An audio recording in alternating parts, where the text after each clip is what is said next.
Good morning, afternoon, evening, or night. I finally built a deck.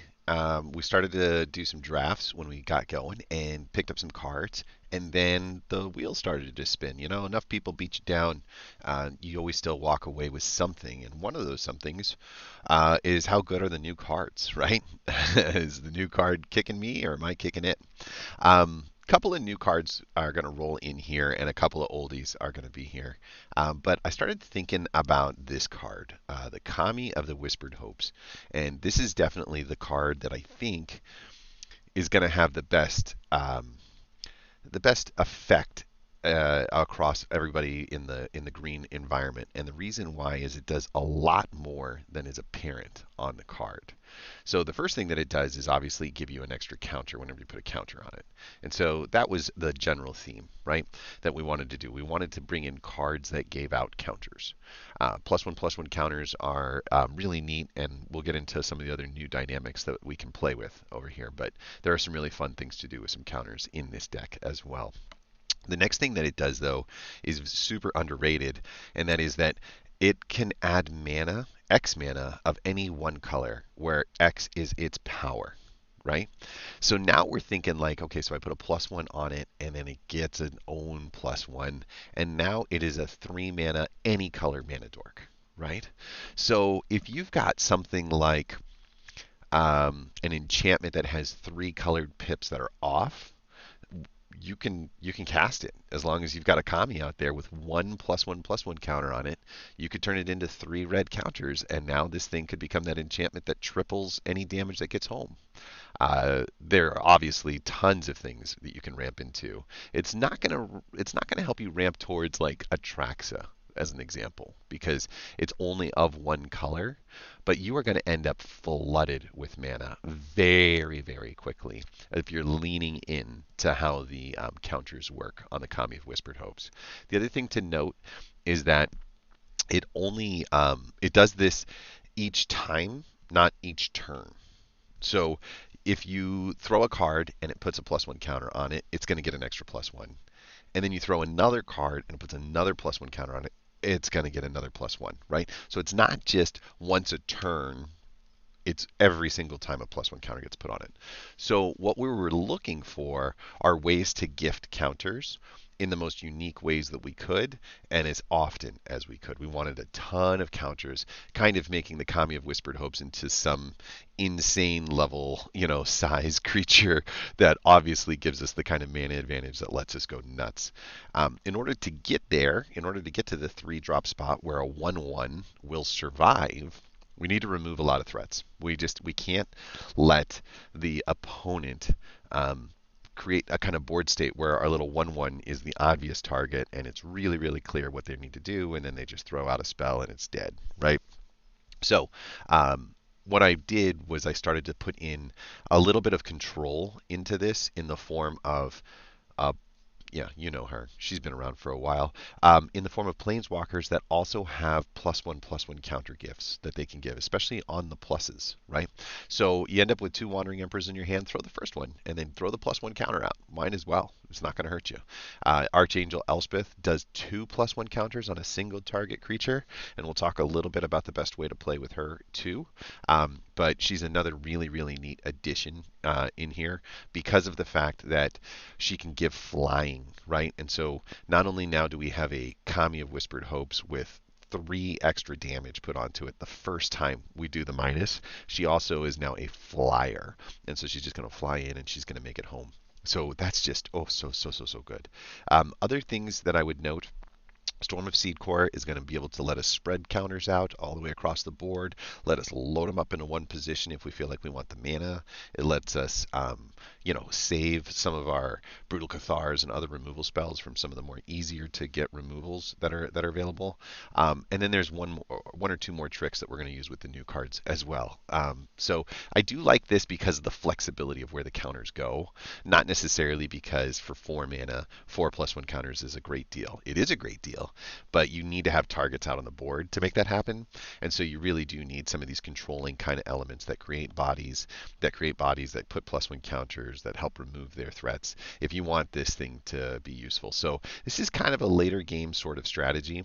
But it does hold hands really nice with Sigarda's summons because if we do end up with like a Brutal Cathar out there because we took out something, well maybe a Samurai and then like a Generous Visitor, okay, we can throw out the Storm of Seed Core, especially if this thing is sitting on the deck. And now we can just spread those +1 counters across all these kind of do nothing guys. And now they all have base power 4/4. Then the +1 counters sit on them, so they're all at least a 5/5, and they all have flying.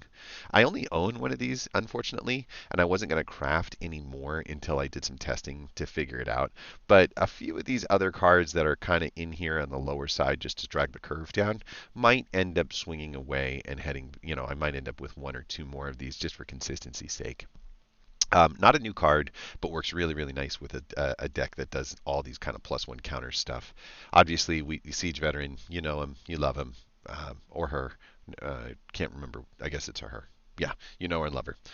She's constantly giving out the +1s. She's making sure your creatures aren't going to get cut down. She's replacing herself with a body that can carry +1s. There's just a lot. Like she's kind of an easy pump in with the Kami, and the more Siege Veterans I have, usually the more likely I think I'm going to win. Kyrian Beastcaller is the maybe, but it does throw out the +1s. Here's another enchantment that throws out the +1s. And then here's a little one drop that gives out +1s when enchantments hit the deck. So we picked enchantment removal, we picked enchantments that give out +1s, and all of that was in an attempt to try to create, and then we have an enchantment up here at the top, just to create a few more +1s that go on there. Now, last new mechanic, new card in the deck, and I think that this is super, super, super important. Okay? This thing has backup. Now, backup is a +1 counter, right? And you're thinking, like, okay, it's an 0-1, now it's a 1-2. The thing that backup also does that nobody is really utilizing the right way is the rest of the text also passes over, right? And so, it makes sense in the Enduring Bond Warden, it catches some of the Generous Visitors +1s, it catches some of the Roaring Earths +1s, and then when it dies, it hands that stuff off. And you're like, yeah, duh, I get it. DJ, it makes sense. Why are you trying to explain it?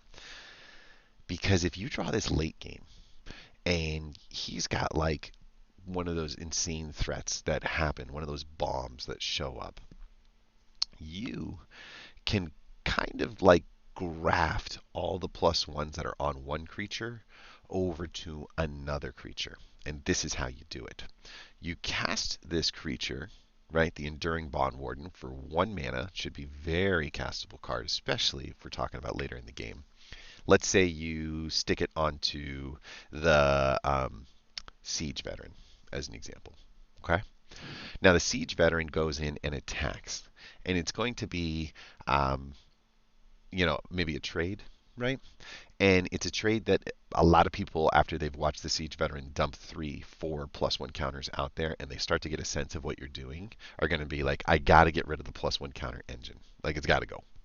And so the Siege Veteran goes in and trades. Let's say, like that's the playthrough. But because you did this, the +1 counters that exist are also now handed off to wherever you need them to go. And now you've got a massive amount of mana. And you can do that even after the fight, right? Like, so you can have this little guy out as a 1/1, go in and attack, throw this one more out. You're only needing like a total of 4 mana to accomplish this, and we're definitely looking at doing this way after turn 4, or something like turn 6 or 7, most likely. Siege Veteran dies, and then throws all of her pluses over here to the Kami, and now the Kami is a mana dork beyond belief, making it super easy to cast. Super easy to cast at full cost. And you're just sneaking these guys, boom, boom, onto the deck. Sometimes both of them. I mean, you never know how many siege counters you get, or like plus counters you get. But you're definitely putting yourself in a position to win, and you're not losing those +1 counters. And so that's what you're using an Enduring Barn Warden for, is a way to protect your counters from being lost. You not unfortunately have flash on this card. I think that if it had flash, it would be game over. And I'm gonna work on a deck that gives creatures flash, because then they throw a removal spell on your guy, you flash this girl out, you toss that extra one over there, all those counters get passed off to wherever you need them to go. So sure, you'll lose the 2/2 body, but you'll still regain everything that made that thing a threat, that caused them to use a removal spell in the beginning anyway. Archangel Elspeth is pretty good. She's not good by herself. Uh, she's not going to turn the game over or win the game by herself. The reason why I like her, though, is the lifelink with the plus on there. Throwing out a body that constantly can give you just a little bit of life and then plugging in some of these things that gift out +1 counters. I mean, I would much rather put 2 +1 counters onto a lifelinker than to have them sit over here and just have a 4/2 as opposed to a lifelinking 3/3, right? So I think that there are a lot of ways for us to kind of make this little lifelinking soldier into something pretty sweet. And I also think that giving it flying means that you're going to get it home a lot more as well. So I'm just kind of a fan right now of her. I'm sure that she's not as good. She's a little bit disappointing as far as Planeswalker's concerned, and saying like she doesn't end the game. But I think that the Wandering Emperor doesn't end the game. I think that many of these 4 mana planeswalkers don't end the game. Even the original Elspeth doesn't end the game at 5 mana.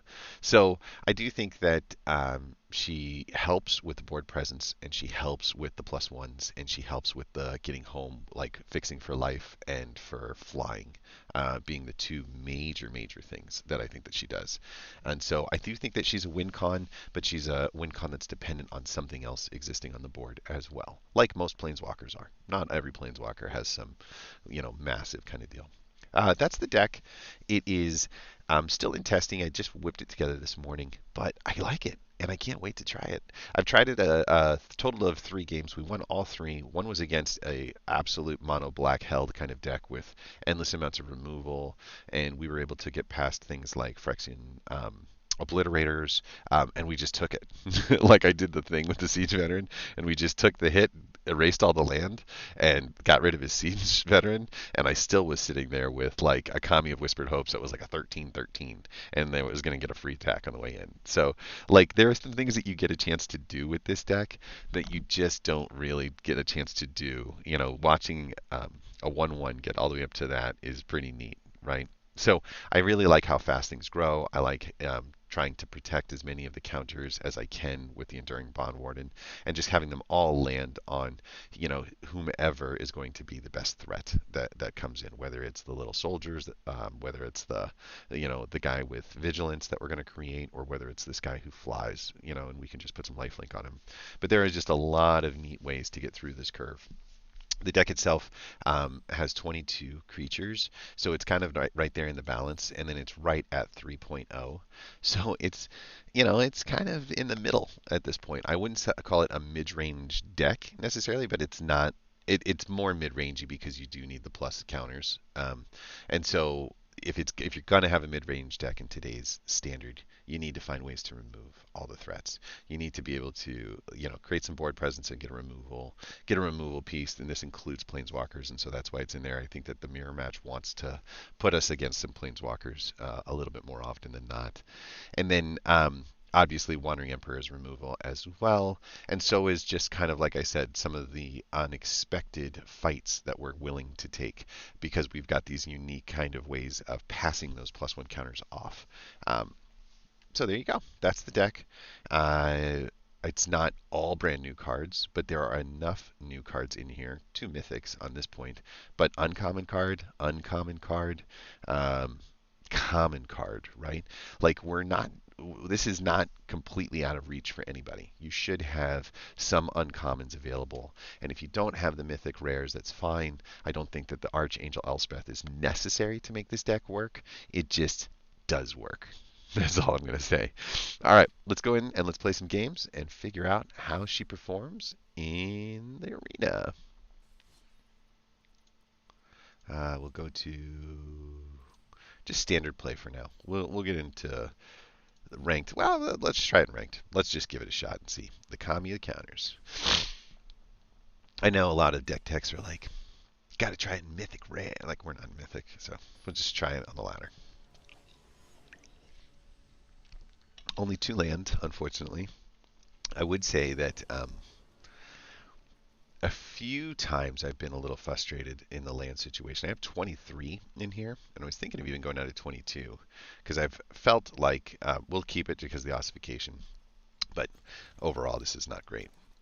We have a 1 drop and a 2 drop, and we're hoping to get Rolling Earth out instead of using ossification, but we're okay. Yeah, yeah, yeah. Enduring Bond Warden, just create some board presence early. Give him a target to use a spell on to see. We could be dealing with white. Never mind. Copperline Gorge, Evolving Adaptive. We did get the Roaring Earth land, and I do think that will do. That's fine. Don't think he'll block this.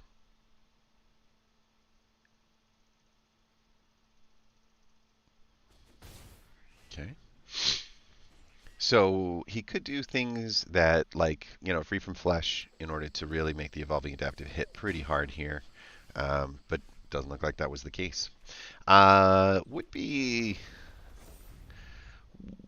pretty aggressive to throw out a Brutal Cathar on the Evolving Adaptive right now. I think I'd like to see him use a little bit more, mana and cards and stuff like that on there. But a Steel Seraph, yeah, that's going to make life tough. And it also kind of saves the Bond Warden from. We'll do. Yeah, he's already tilted out, right? So we'll do Lifelink over here and say all attack. Just give us a chance to get some of that life back that we were using in the pain land. Throwing Kami of Whispered Hopes out early is not always the best answer, by the way. I do know that we would get an opportunity to. Okay, so like that is a perfect example of the kind of thing that we want to do. We could just keep sticking them here, right? We can do this. We can do this. And then we can give this more lifelink and then say all attack. That does give him the Evolving Adaptive free line on the way back. We could have done Vigilance, but I'm willing to take the hit. And you can kind of see our Enduring Bond Warden is getting stronger. He's getting bigger. And those 3, they get passed right off. Good on you. All right, so he's hex proof, right? But only for 2 more turns. So we'll say no on the blocks here. And we will have a bit of a decision to make. I do like getting rid of the adaptive now. I think that we could put the seed core out and kind of buff up this board. But I think we're better off with just taking out the adaptive here for a second.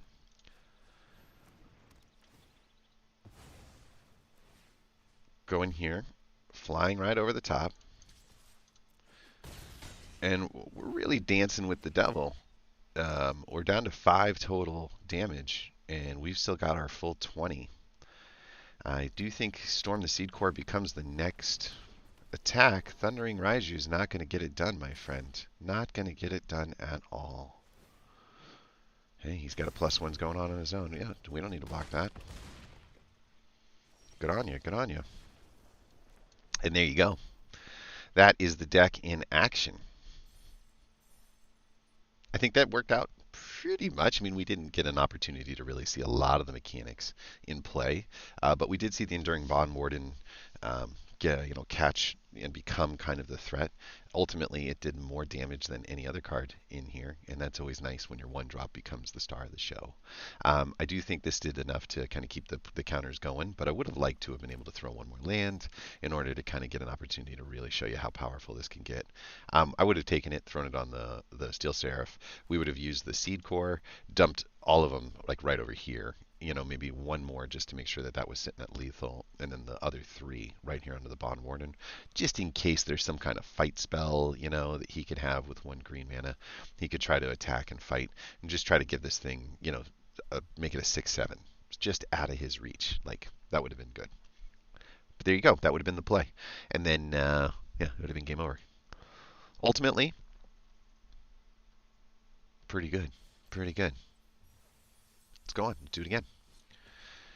Game number 2.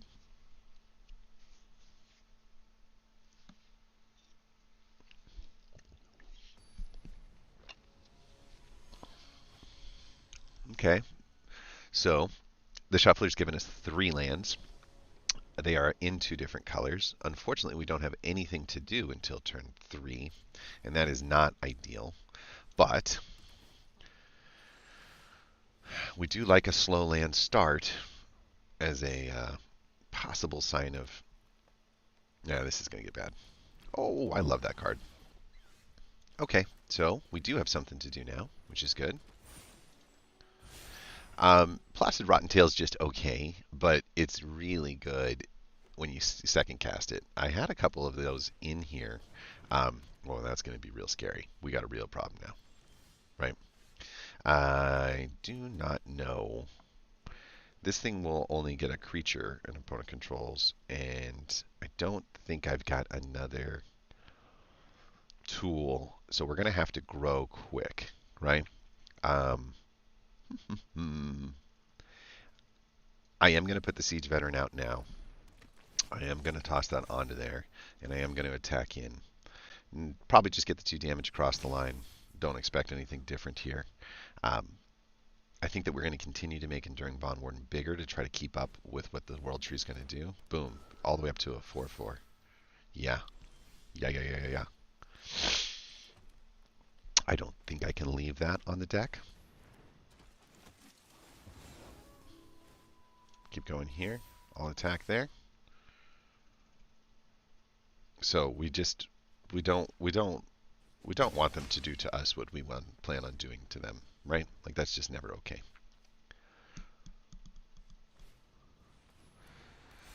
Going up to 3, maybe 4. You never know. You never know. All right. This thing becomes a 4/5 on the way in. If I spell, though, I won't have my Wandering Emperor, and we'll just wait for the Wandering Emperor. So we click Next, throw it on here, just attack with 1. She gets home. And turn. Okay, we're going to get another threat. Most likely. Pass. See an attack, maybe? That's another pass. That might not have been the play. We have enough mana to do both. I think they know about the Wandering Emperor.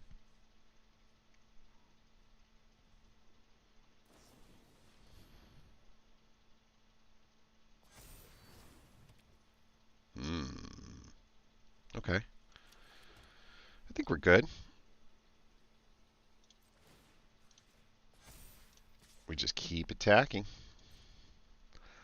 Life is tough when you're a botanical brawler, and unfortunately,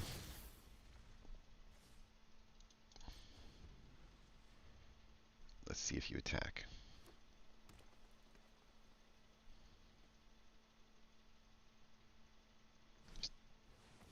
More, huh? Okay.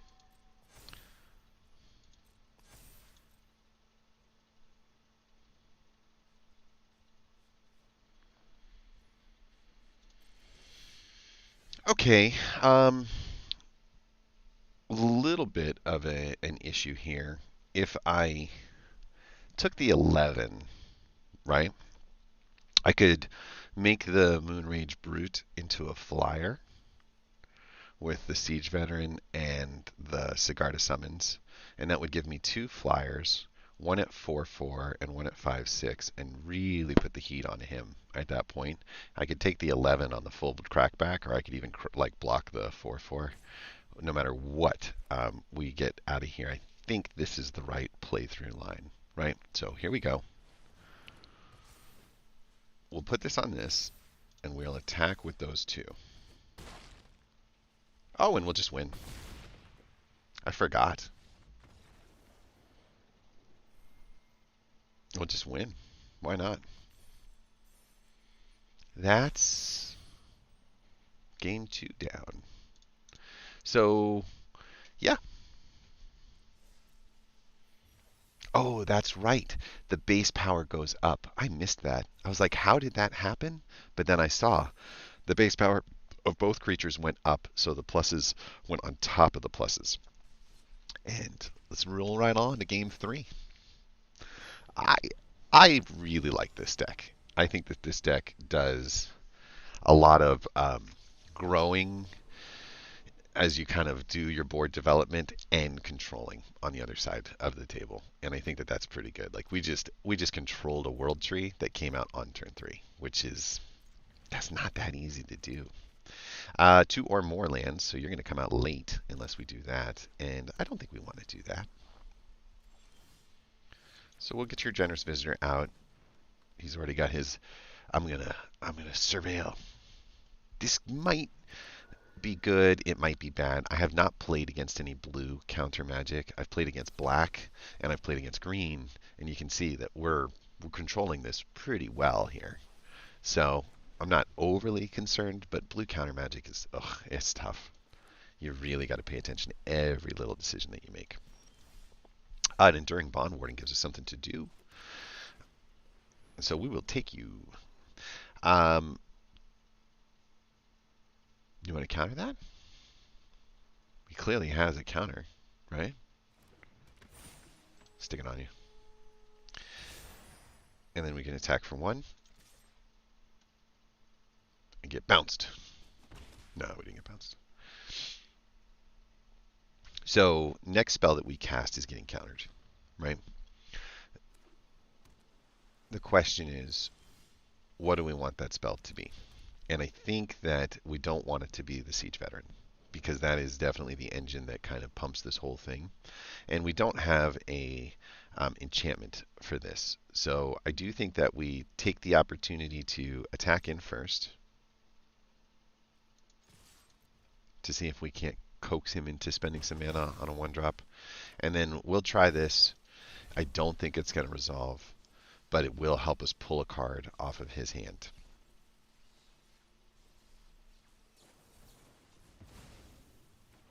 Mm-hmm.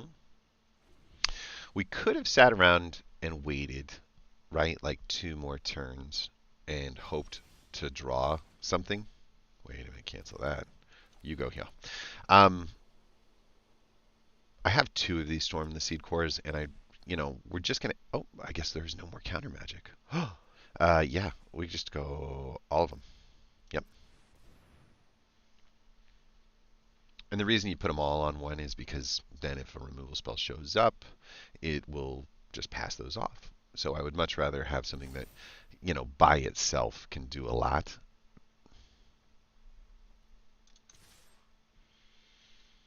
Here comes the bounce spell. That would have been the best play, because then I'd lose the counters for real. If it's just a removal, it's a little different story, but it's a real threat now. Our little 1/1, or little 0/1, I should say. I'm not even starting at the 1/1 side. All right, so we are in a mono blue control for sure, right? And he's down to 11 life. There's the fading hope. I knew that was coming. He was hoping for one of those a while ago.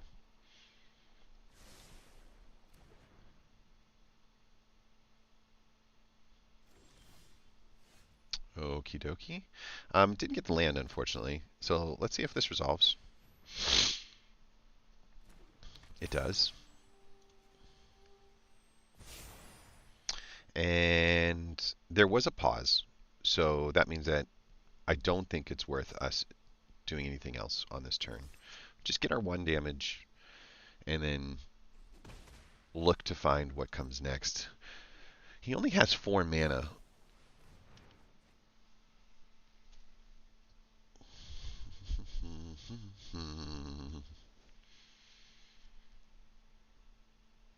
So he'll be discarding either 2 or a land, but there was a reason to want land. I'm assuming that we're going to see a Haughty Djinn out here. But we'll find out.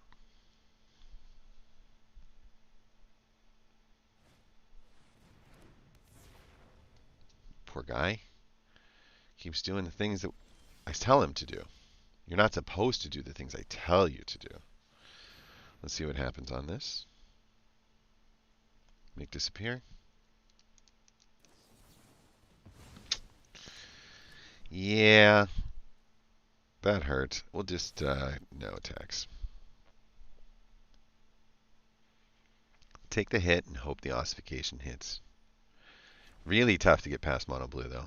I knew coming into this that like this game plan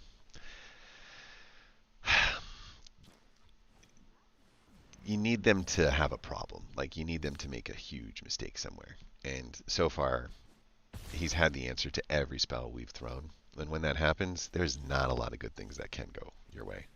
So we'll do this. We will put it on you. It's fine. And then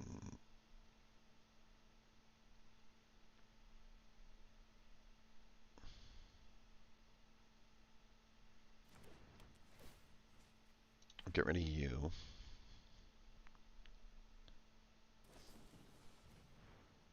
Man, this just never ends, does it?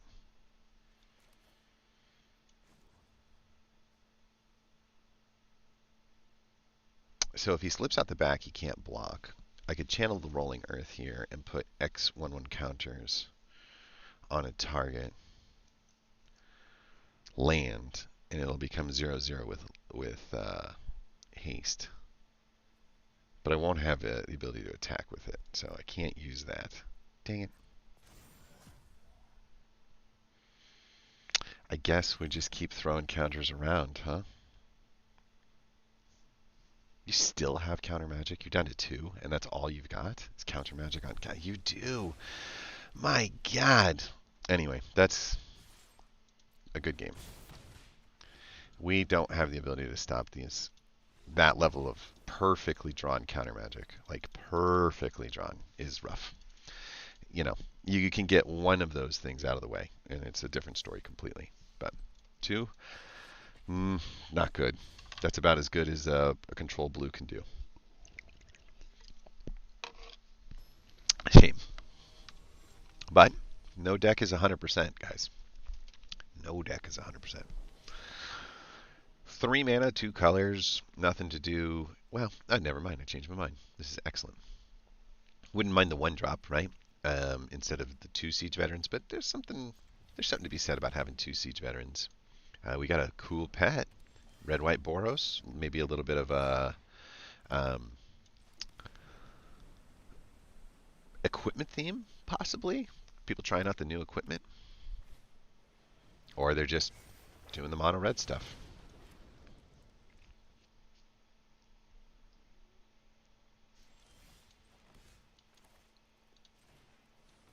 This will help.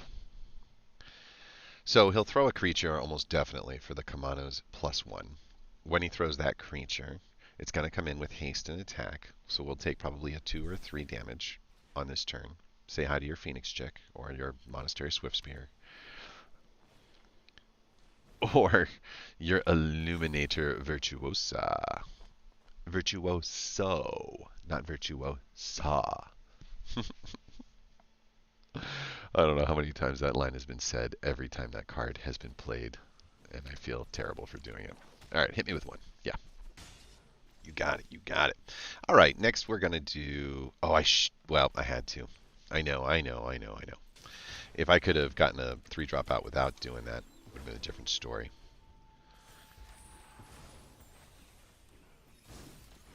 Okay, we're still going to be taking some damage here. I'd like to get rid of Swiftspear as well, and getting the +1 on the... Ooh, I don't know now. Maybe I want the infantry gone.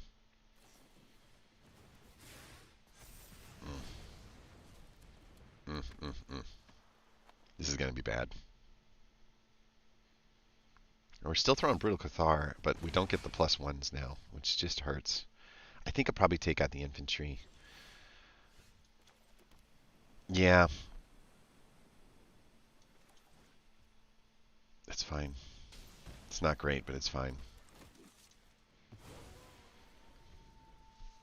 There is not much for us to be able to do here, and if he has another one of these Play with Fires, I think it's game.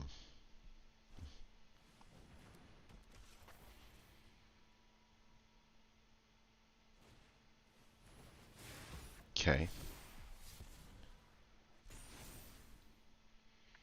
4, 5, 6, 7, 8 damage.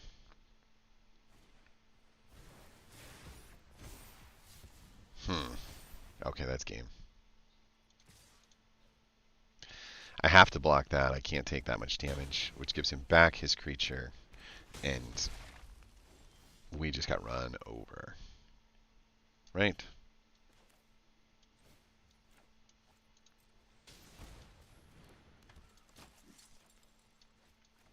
Just go.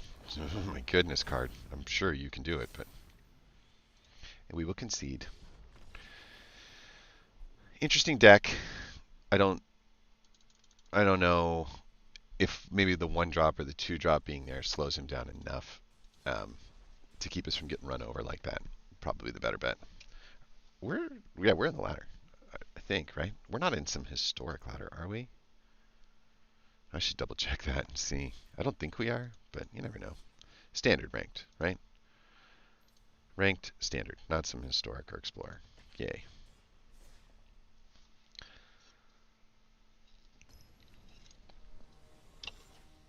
So we're at 500 with the deck so far. Definitely have a little bit of weakness in the red situation. I guess we'll keep.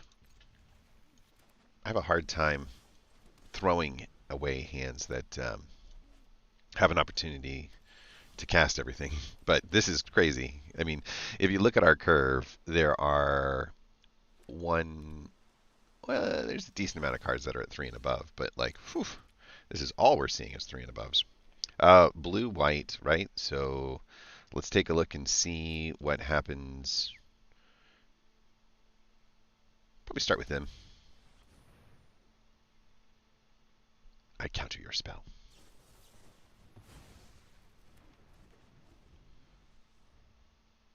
Ugh. I can't believe we're doing this again.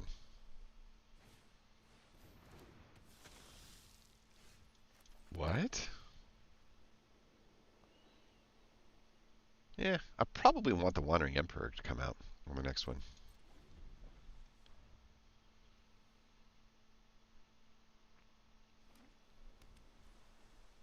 It's a good way to get a body on the field.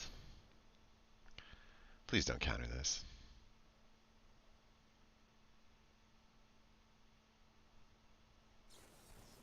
Dude, I just want to quit.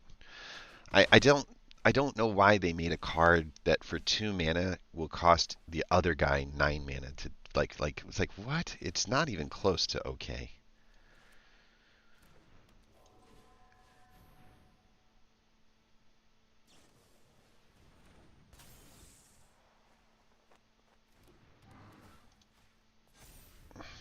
hmm This card should go away. Maybe if it's 1, you know, but like it's saying you can't cast anything till turn 5 because if you cast something with 3 on it, it's gonna die. Like watch this.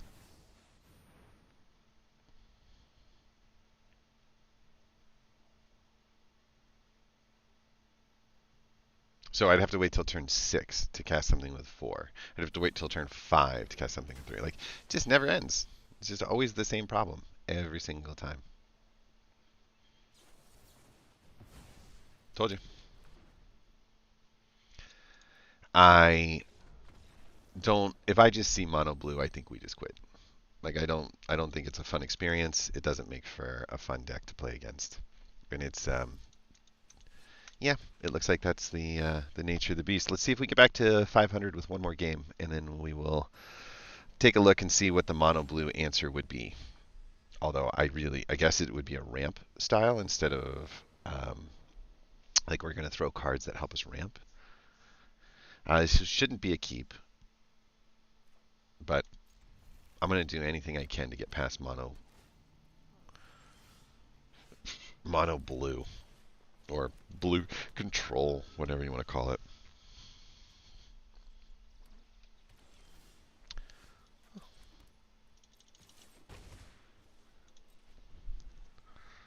Here it comes.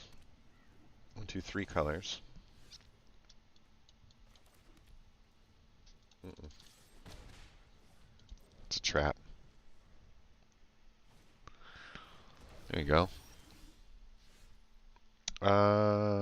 Shikaka, huh? Creature or planeswalker? I am getting kind of sick and tired of waiting around, but let's go. He'll get the card draw. He'll get... I just cannot get out, dude. Here comes the removal spell.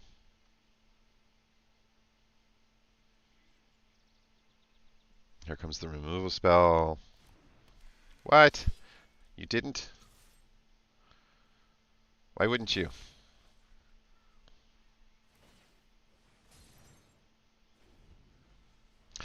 Okay, 42% chance for a land. Haven't seen one in the first 3 turns, 4 turns, 5 turns. There you go. That's why you wouldn't. There's a land. There's a land. Nothing I can do with it.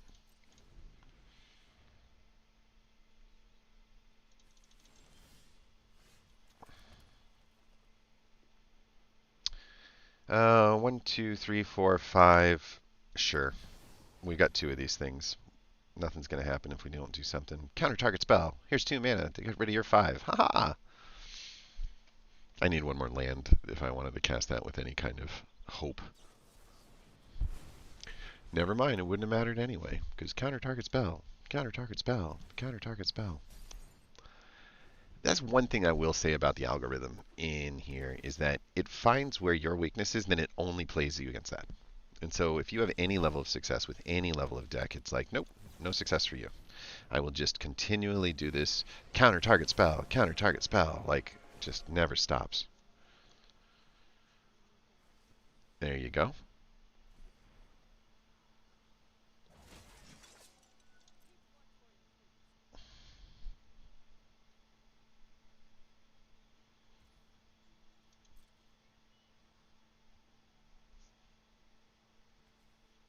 He had enough to counter target spell.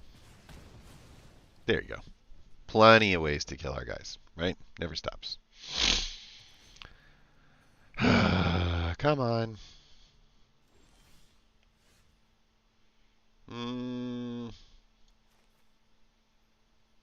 Let's see.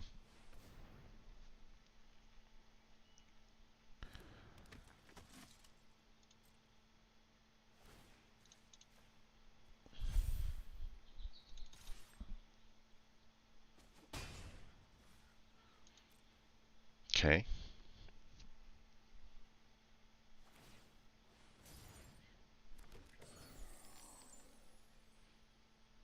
That looks like a removal spell coming for the Siege Veteran.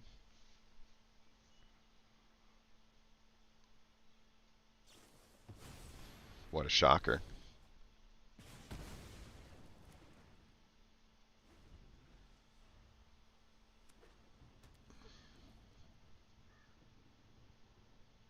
Come on. Really? You don't even crew the Bankbuster? Why? I'm so confused. Would love to not get a slow land. Just kind of set us back 2 turns so far. Yeah, I think he should have crewed that, right?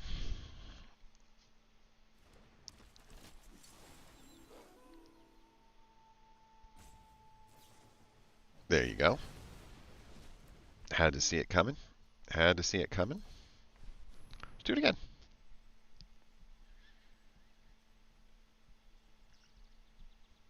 Keep using their stuff on us. Like, I like this.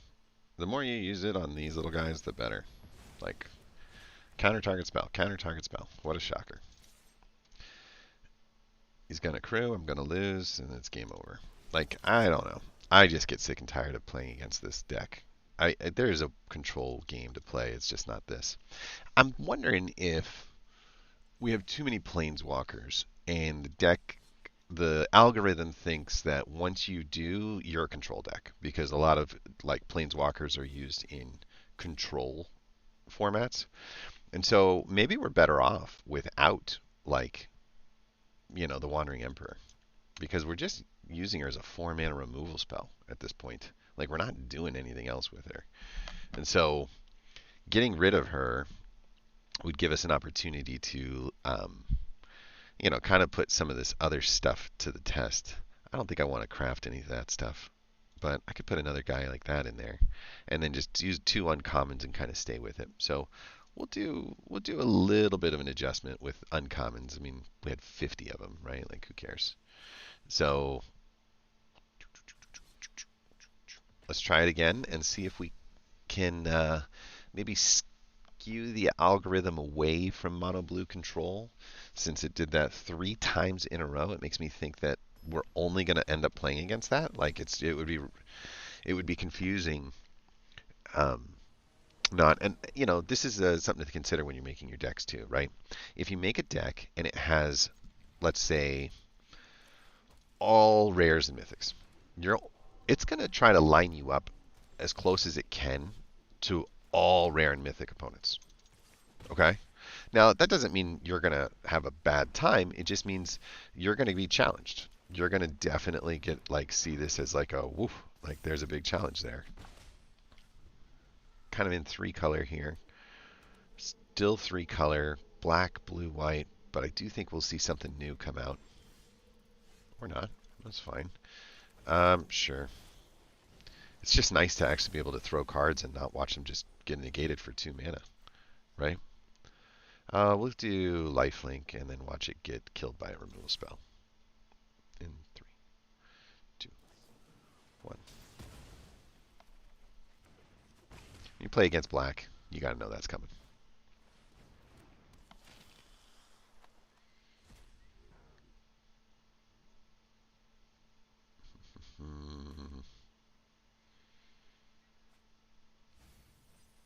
Ooh, Chandra.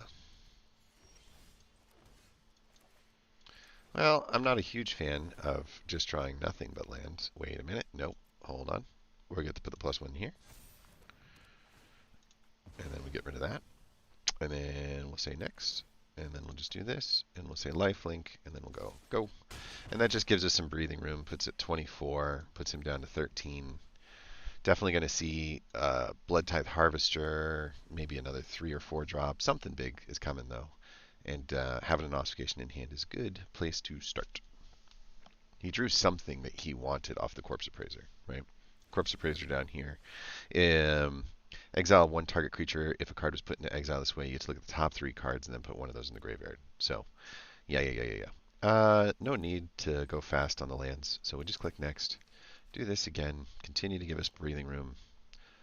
We're not even threatening. And then here comes the removal spell in 3, 2, 1. We'll click N.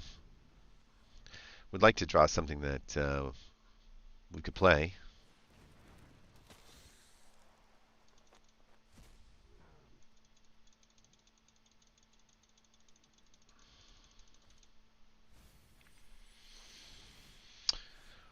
Or is it just going to be more land? Because it's all or nothing in this deck. We're down to 15 total lands left. And 1, 2, 3, 4, 5, 6, 7, 8 already drawn. So that should only take us a few more turns.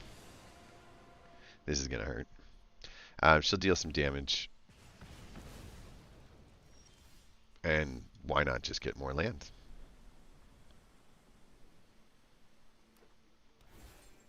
Should we get some more land on the next turn? On the draw? I think so. Land seems cool.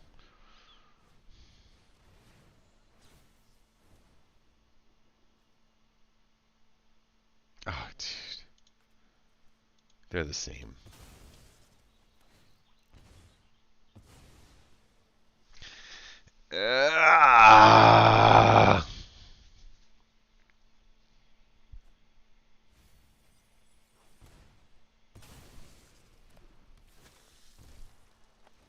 This is ridiculous.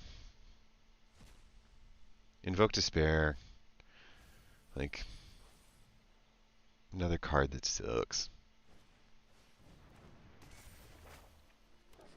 We have nothing left. I guess that's the new game, right? The new name of the game is who can play the least amount of cards during the... Oh, good. Yeah, we're giving up. Yeah, okay. All right. That's frustrating. So I don't think this deck is going to work against control.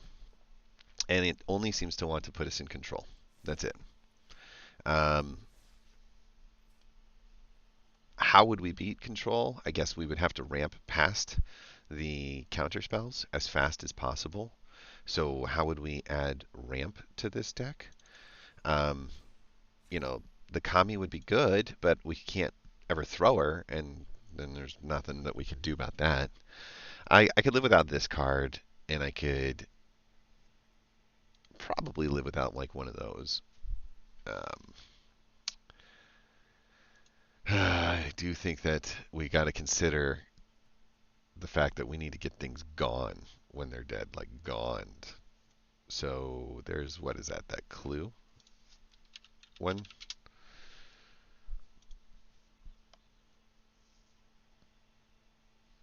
Also, what do I have some kind of?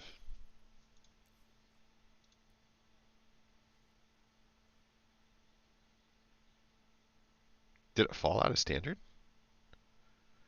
and I missed it?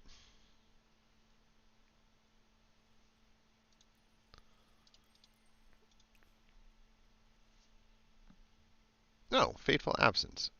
Why doesn't it say you create a clue? Oh, because it says investigates as opposed to a clue. Gotcha. Getcha. We could do that.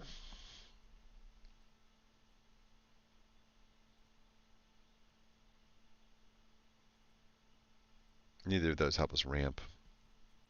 Ramp would be on the green side, right? What is it in here that is a removal and a ramp? This, but you'd have to have something down. Um,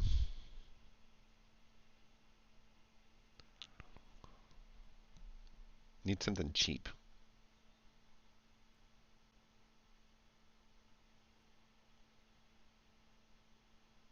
I guess you're kind of.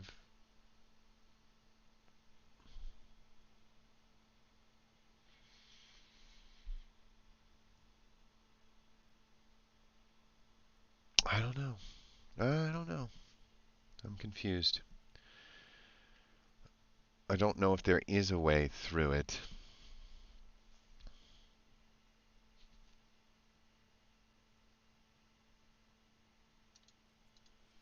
That's kind of cool. Hmm. Maybe we just lose them, huh?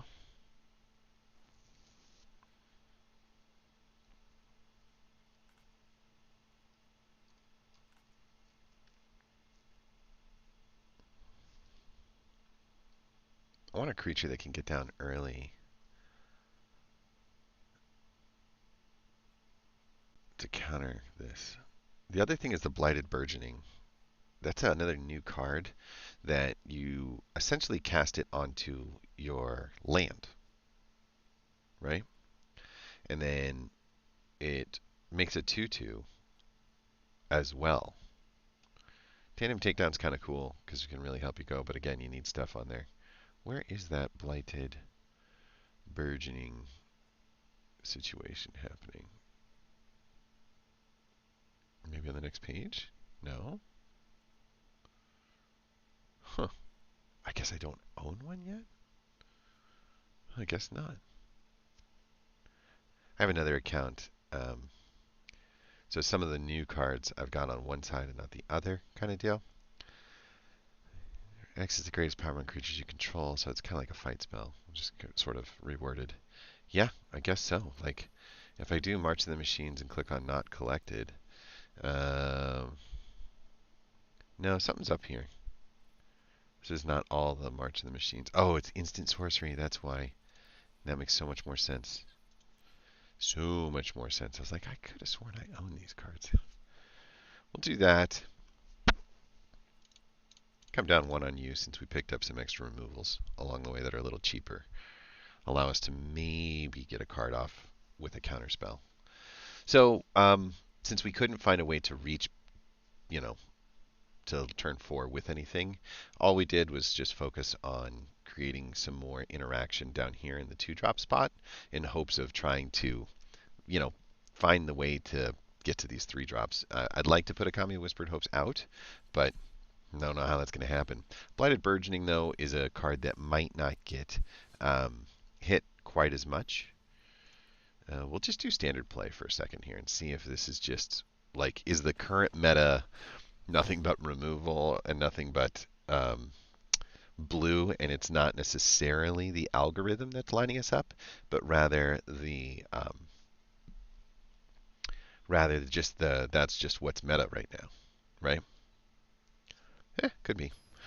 So far, though, the answer is no. This is not good. It plays really, really well when you're not against blue, and when you're against blue with counter magic, you don't have a hope. Like, there's no way through it at all. But I'm not so sure anybody has a hope right now against blue. It just seems like they've gotten way too much value out of their cards. Hello, Mono Red.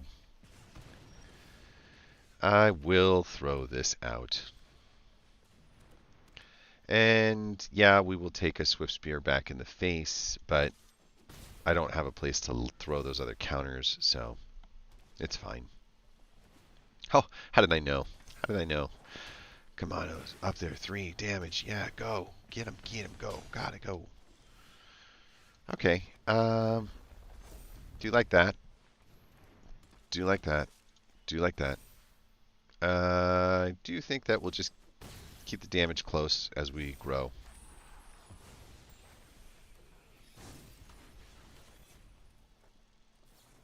There's your play with fire. Come on. Would love for a removal spell right now. 6 more. Need that removal spell. Just can only get that instead. Alright. Throw this out there. Auto pay it. Make the 2/2. Pop the 2/2. Hold.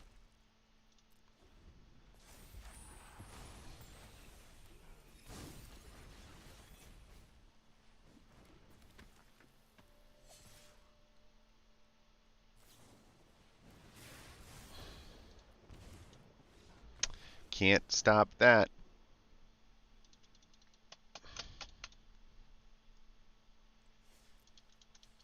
Mono Red just controlled us.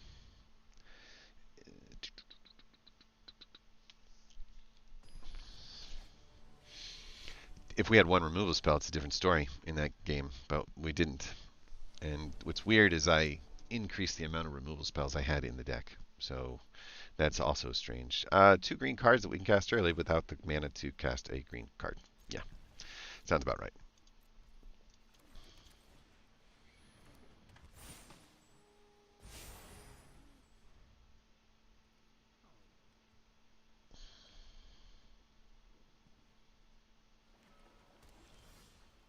No way.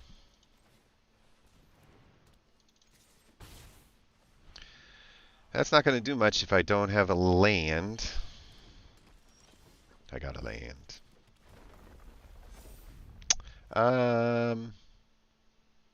Yeah, it'll keep the Enduring Bond Warden alive.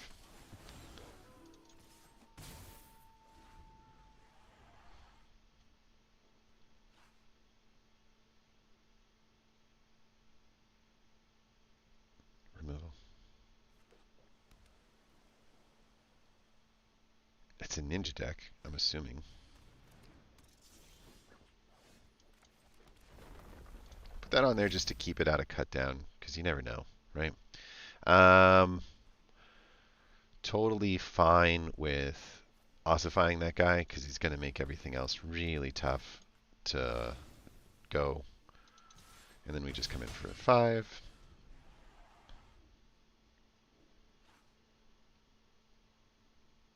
We're doing a good job of putting our counters out. We're controlling the other half of the deck, so we're actually doing the things that we wanted to do here, which is always nice. Do think that there's a possibility of a pump spell, but I would rather keep the Brutal Cathar alive in that event than worry about the Enduring Bond Warden, because I can just toss those over and make the Cathar even bigger. Right? kind of a dangerous thing to throw them all onto there. So I do think that as I throw this Bond Warden out, I am almost definitely. Oh, what a bummer! Like we're back to mana screwed. Ugh, ugh, ugh, ugh. I'll throw this out and put it on the Siege Veteran, and then we'll put this one here. So if he chooses to sell out, right? We can hold that back actually. We'll do it like that.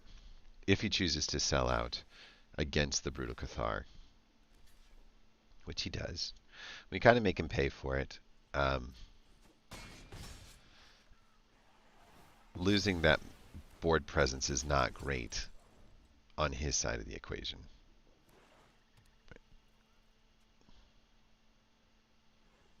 I mean, we were facing a 4/3 and a 2/2 Lord, and now we're just facing a 1/2 Flyer, right? So that's not a bad trade, and we did get 2 more damage in.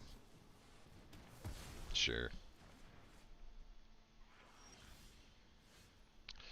Huh. We still can't pass our Steel Seraph because we just can't get a break. Sure. If they find a way to kill the Enduring Bond Warden, we could put the on the Kami of Whispered Hopes, right? And so we've got just a little bit of a mess here because of this, because of the mana. We should have been able to put Steel Seraph out. We should have been able to go up high. Like, we should have had answers there, and unfortunately we don't. Okay, so this is where Kami helps, right? If I give this guy lifelink problems, I'm in trouble. But I could go here, and I could put that on this, and I could go with flying in order to prevent the lifelink from happening.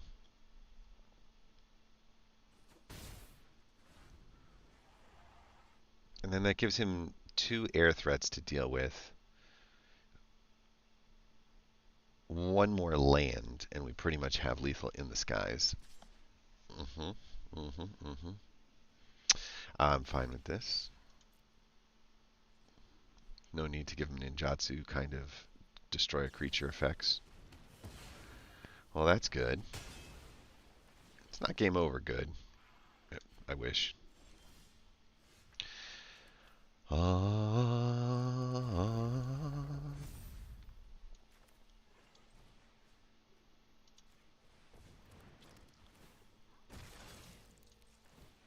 It's good for the D.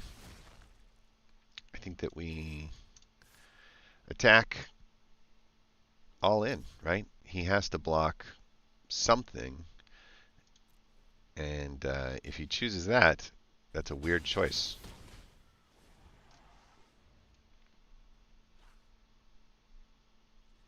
One land will give us another Kami of Whispered Hopes. Network Disruptor will tap our 1 blocker. That'll give him the ability to ninjutsu.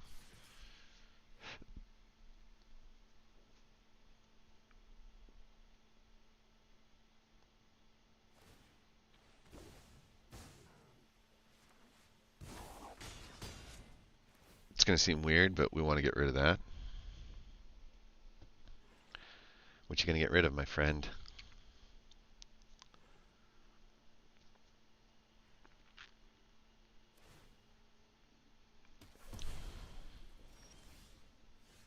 Okay.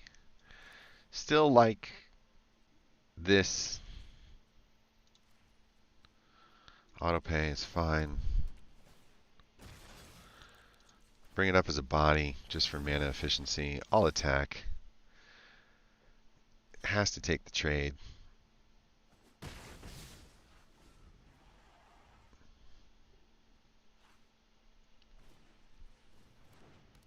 Feels familiar. We doing this again?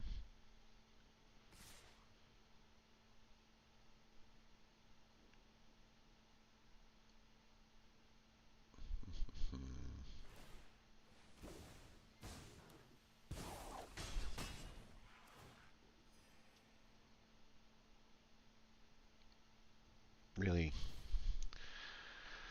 Wouldn't mind a removal spell at this point. Get rid of the Mukotai Embouchure, because that thing is just driving me crazy.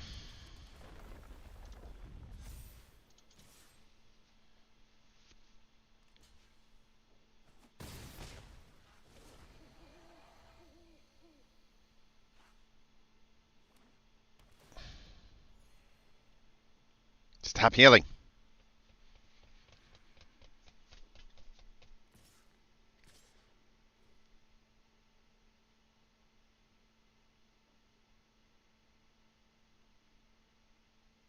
The good news is he didn't throw down the Disruptor in the beginning. The bad news is he could still have something like that. We can see.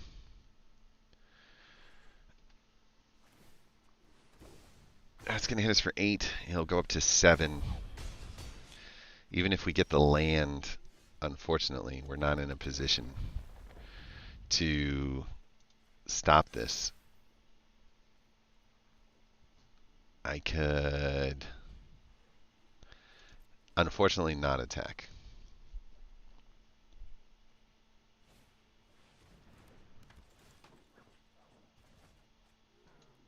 And that's game. Huh. One removal spell. Instead, we got 5 lands and more of that stuff. We do have like 15 removal spells in the deck, but we can't draw one. Like, what did you think? Yeah, I don't know. I don't think the deck is bad. I just think that I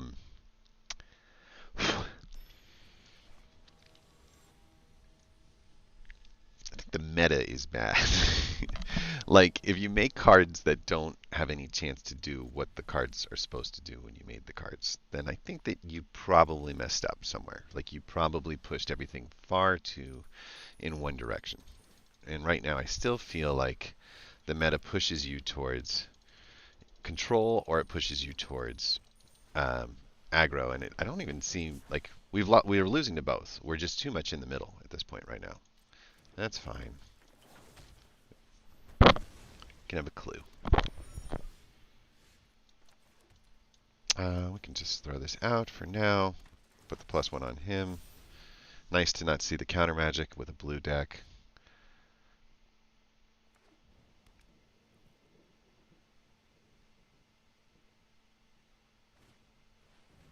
Okay. I guess we'll just do this.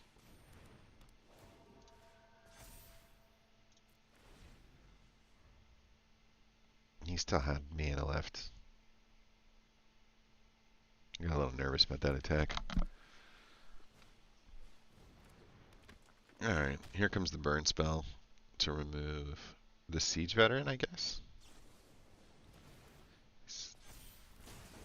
Crazy. We did get one removal spell, and we used it to some effect. Just not the effect that we wanted to. I guess we do this now, and we get rid of that. And then I guess we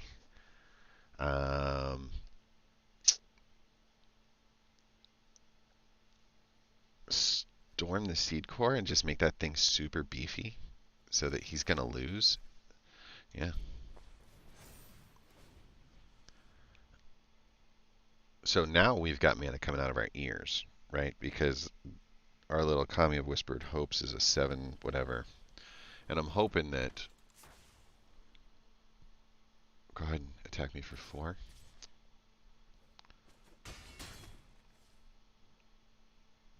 I'm hoping that a one single land hits. No, it's not going to work. I was going to say I could throw a land out and throw that up, but it won't work until the following turn. So, on the positive side of things, with all this mana, I could throw both of these out there. Let's see, that's 7 plus 4 is 11. This is 6 plus 6 is 12. Oh, we were so close. Okay, so pop quiz hotshot. Thinking. Throw the Kami out now, and then throw the Siege Veteran in order to make him bigger and then create some board presence. Or we'll still not have enough. So I think we do this and then this.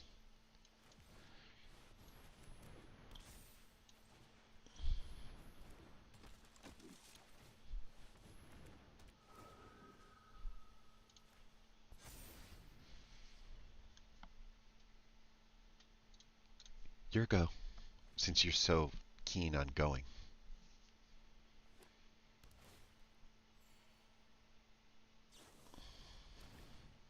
I forgot that the other kami was going to become a source.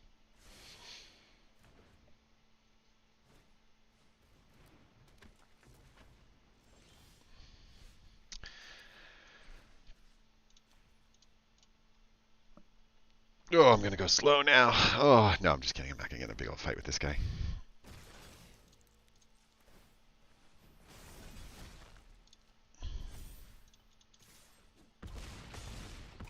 There you go, buddy.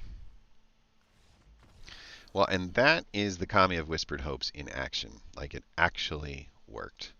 Mr.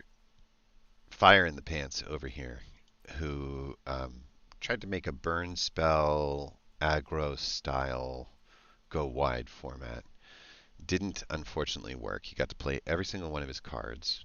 He got to use his spells to pretty good effect as far as removal is concerned. And he's just facing down just way too much value, right? Like just an insane amount of value. And so I do like how these things play out. Like, I really think that the Sigarda Summons is going to be pretty good. Maybe in the Incubate deck, like green incubates a lot, black incubates a lot. So it would be strange, but you could do a green-black deck and splash the Sigarda Summons because of things like the Kami of Whispered Hopes, right? So it is a late game splash, but it's not hard to get this thing to be able to give you 2 mana of any color. And you can see, like, this is just insane. So, yeah, I think that, I don't know, I think that there's something in our deck. There's something good. But maybe we're going about it a little wrong. Like, maybe instead of, like, I just don't think I've got the word incubate on enough cards, but maybe I've got 1, 2, 3. This guy incubates after he dies, which is good.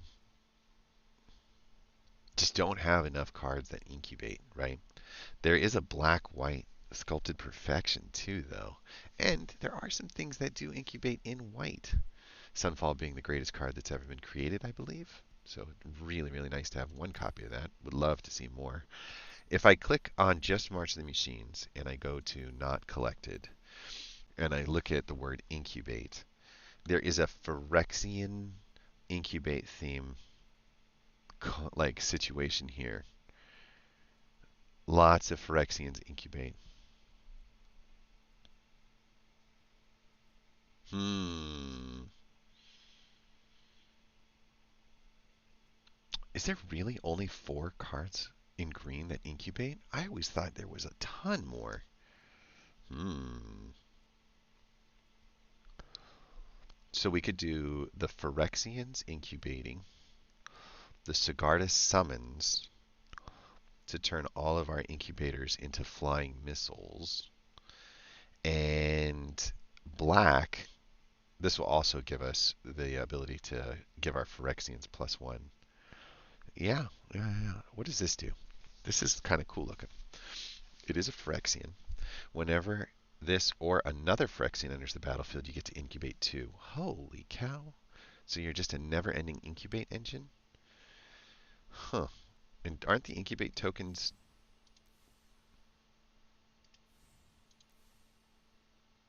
How do you...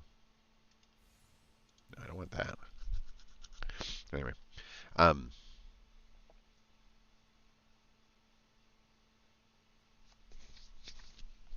2 mana incubates 3, and then when a Phyrexian control dies, you get to surveil 1. I actually really like this card, and I really, really like this card. Okay, so I can see how the deck looks now. Essentially, what you want to do is put like bloated processors down along with some of these little control-y kinds of things where you get to steal cards and battles out of their deck and create an incubate token, maybe give things surveil in order to like make sure your draws are on time in order to make an incubate token. And then, you know, maybe you've got this life linker that comes down in the beginning but becomes a nice little mana sink for 1 extra mana after he's gone in order to create an incubate token. And then up here at the top, you're picking all these white Phyrexian creatures, right? You don't have to have all the Elesh Norns in the world to make this work. But you, why does it say I have none, by the way? Oh, that's the other Elesh Norn. I was going to say I definitely own Elesh Norns. All right, we'll come back to this, and we'll go back to the word incubate. So you go with all of the Phyrexians, right? 1, 2, 3, and then we've got these rare cards that are just nuts. This thing is a bomb at the end, but yeah, we're not seeing people get to that. This Praetor is also nuts, absolutely nuts. So maybe one or two of those if we end up getting them. I do like this. It gives your Phyrexians vigilance, and it's an incubate 4. And so, like, you can start to make your Phyrexians into these superpowers, right? They all have something important to do. We can also put some flyers up there that will turn the incubator tokens off so that they don't become a mana problem. This is a Phyrexian Pegasus, huh? Ooh. You're from way back in the day. Huh. Gifts out flying every time it attacks. Is that right? Ooh. That's a cool card. Are you standard legal? You have to be. You're in the March of the Machines. If you're in the March of Machines, why do you not have the March of Machines? You do, and I'm just being silly. Huh. There are some cards that I've just never seen. I find that hard to believe. But there are a lot of Phyrexians in white. And so between black, looking at the different Phyrexians we can transform into a Phyrexian, we can transform into a Phyrexian. Bloated Processor obviously does amazing things when you sacrifice Phyrexians. Sheoldred's a bomb and a half off the top. Terror of Tawashi. Oh, wow. That's another great card, too.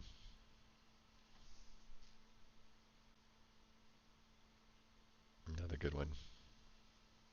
Yeah. A 3-mana menace that gives you surveils whenever anything goes into the graveyard from your side. Kind of fits the other one that we saw, though, that gives you the surveils when a Phyrexian you control dies. It's kind of the same thing, and this one makes a 3/3 body that you have to put 2 more into, and this one is just a 2/3 menacer. I could probably live without that card, to be honest.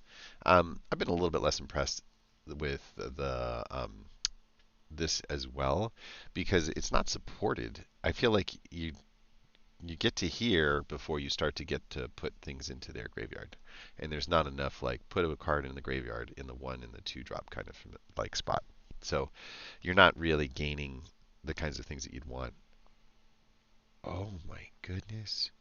When it dies, you get to incubate 3. It also has swamp cycling. It's a common card. Is this just not in limited? Like, I've not seen this card yet. And I would love that. This card's a bomb and a half, too. Anyway, lots of cool things there, for sure.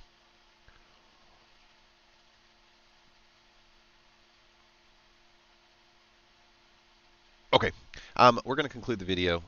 We definitely got a chance to get inspired for our next deck, which will be a Sigarda Summons slapped into a Phyrexian tribal deck. Black and white with Incubate and Phyrexians being the main major theme that gets involved. Kami of counters, what I think you lack is the ability to ramp past the removal spell in a timeline that works. What I think you're good at is creating very nice low to the ground mid-game control, right? Control their side of the board, build up your things in the mid game. So if we can end up with a creature that sticks on the deck, it's kind of hard for us to lose. But if we can never get a creature to stick on the deck, then we're in trouble. And unfortunately, there's just not a lot of good ways to do that. I tried to get some creatures that only 1 mana, so that on turn 3 I could cast a 1 mana creature and maybe it could stick.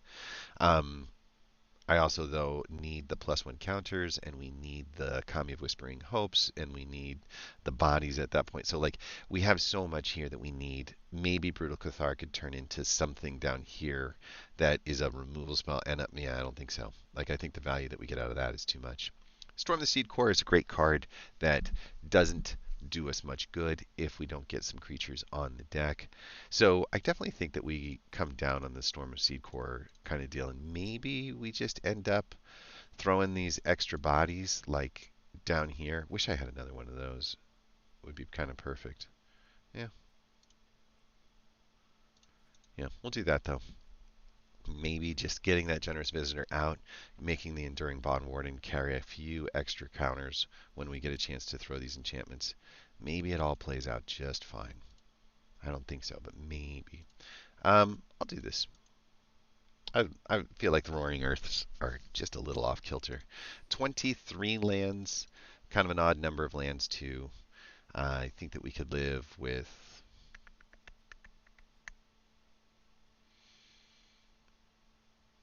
I was going to say one less land.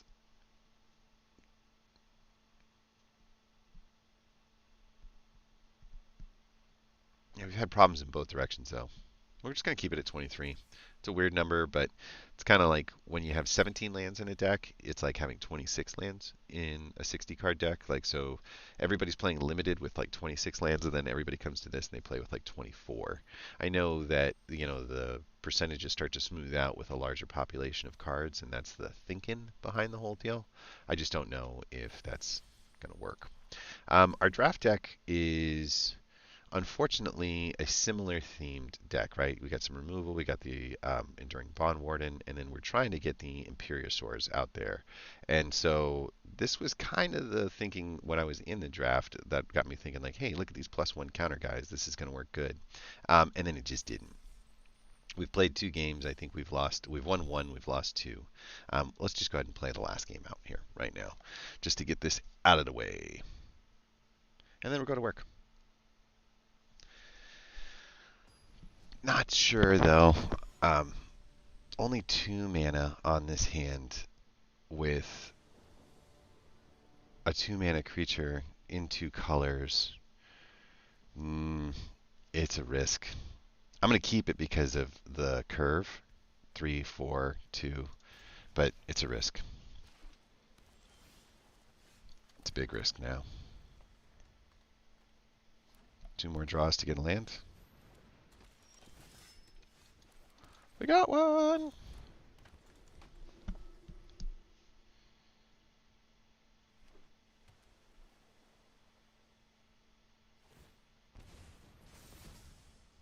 Yeah, no. Should we do the same? Yeah, we need 5 on that one. Watch out for that tree.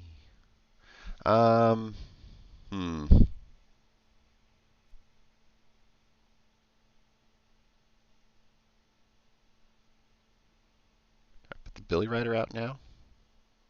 Would that work better?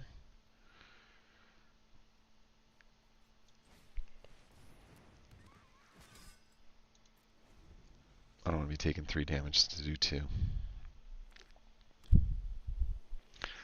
1 more land, and then we toss in. Yeah. I'll get a -1, but I'll still be able to do 3 damage. No? No, I won't. Huh. I'll say cancel blocks. It does go -1 on both creatures, which means that we'd also have another -1 over here. Okay. We can't find the land to save our lives. I guess we just take the attack and hope that we can put the...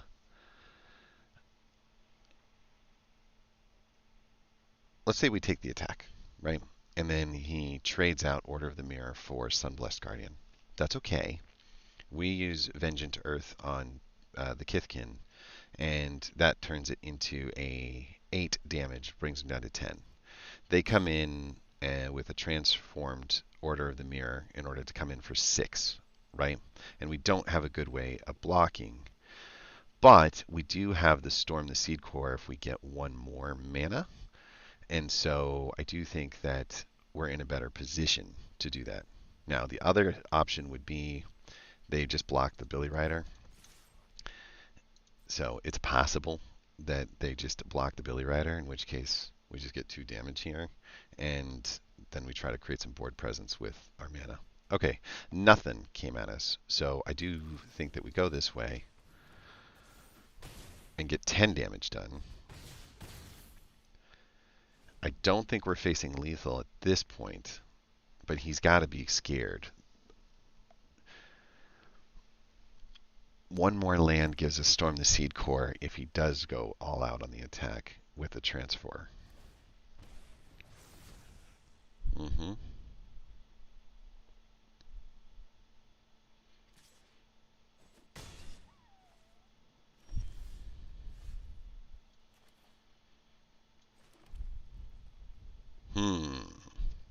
So now we're in an interesting spot. Doomscar Warrior comes in with backup, right? And that's not going to help us get past that Order of the Alabaster. So I guess we are storming the Seed Core on the Billy Rider and killing the Order of the Alabaster host, right? And then that just leaves him with a single 3 coming back our way, and then we're threatening if he attacks. So it does put the onus back on him. So I like this. Submit 1. Go for it.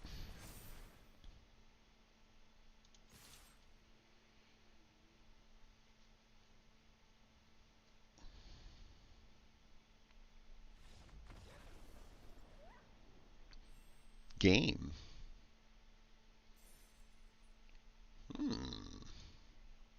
I did have fun on that game. My opponent did not, but I did. I kind of think that this is the nature of the format, by the way. Like, here we are in turn 5. It would have taken turn 6 to find lethal. And, the closest thing I was thinking was Doomscar could hand off Trample to the Billy Rider in order to just give it the ability to attack in. They would be very nervous about the Billy Rider coming in, just because of the amount of pump spells that we've been throwing in there. And so they would do anything they could to get rid of that. But it'd be down to 4 at that point. So it would be tough. It'd be a tough win for them. Cool. They went for an aggro strategy using 2 drops and sinking all their mana in to transform them. And we went with an aggro strategy, and we might find our way back. So it's such a huge game right here. If we get this win, we feel really successful because, oh, by the way, I got like 9 rares and not the weird ones. Like I got 3 Praetors and an Urbask. Like we got some really cool cards out of this one. So I'm not completely sad about this draft. All right. 2 drops, 3 drops, some scries. Definitely a keep, like without a doubt. Let's start with a 1 drop. We are curving out.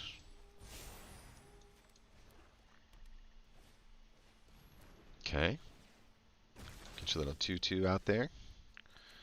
I do think that we would just go with our one and only choice now, and I'm going to throw it. I don't think there's a reason to worry about, but I'm going to attack in.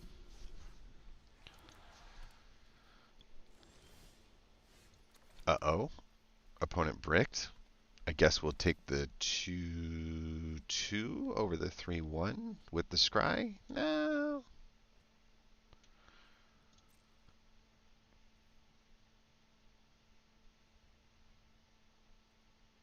I'm going to say no on the attacks, and I'm going to just throw the guy with the scry out.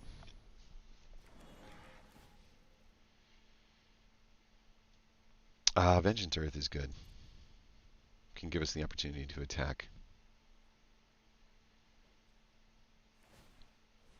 Yeah. Saw that coming. Okay, so we need 7 mana to cast our Imperiosaur, and we have it. So we are going to convoke the crap out of that thing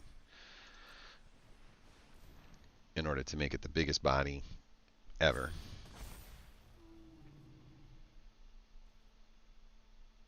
And then we will pass the turn.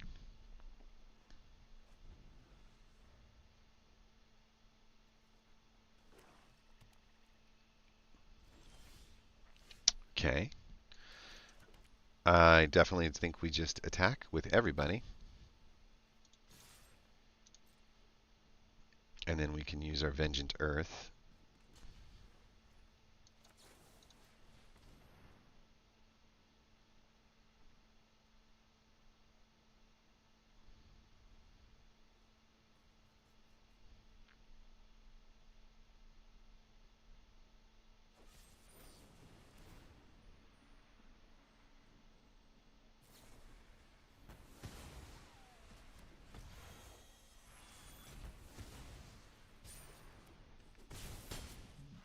What? How did he attack twice? Hold on. Hold on. So he paid 3 plus 2, and then he had enough for a fourth? You pay 3 plus 2, and then you had enough to do it again.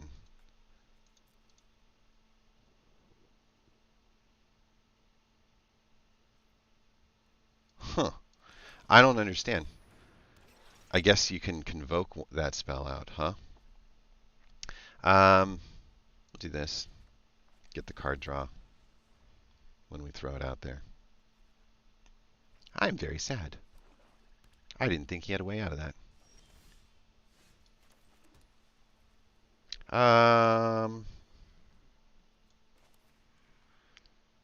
It's one or the other, so let's just do this, and then we can put the 5/5 body up as a blocker. Can activate it now in order to encourage him, and then say no on the attacks.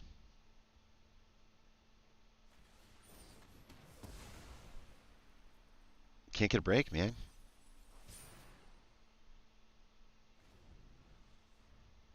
Everybody's playing control-y. Like, every play is... I mean, how many removal spells have we seen so far? 1, 2, 3?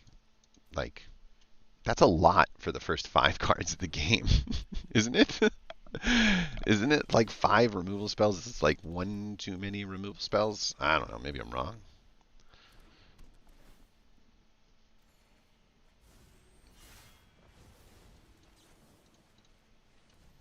Go away.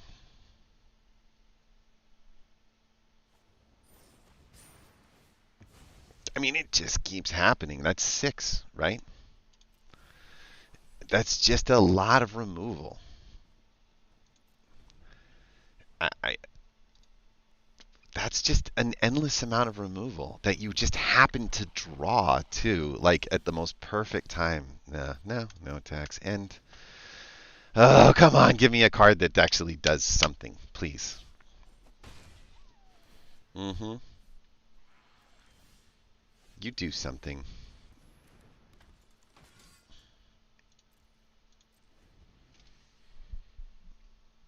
You don't do a lot, but you do something. I could have just thrown the Enduring Bond Warden out and tried to pass off the thing, but I'm getting nervous that we're going to just see more and more removal, right? Like, we're not done on threats. We've got Doomscar Warrior, another Imperiosaur. We can put a Crystal Carapace on Quendi to turn her into something, or turn him into something nutty. Um, I guess not.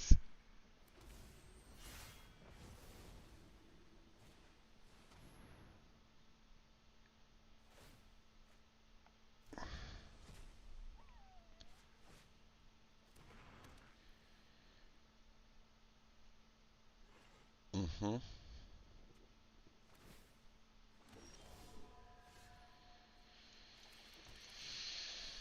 Whew.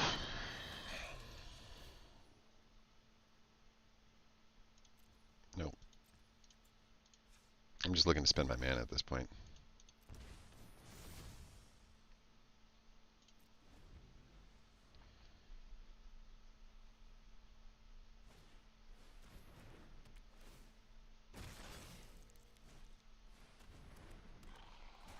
Mm-hmm.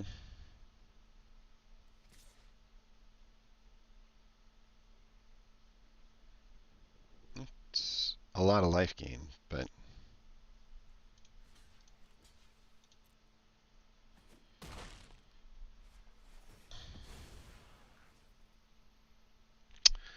probably put them on you.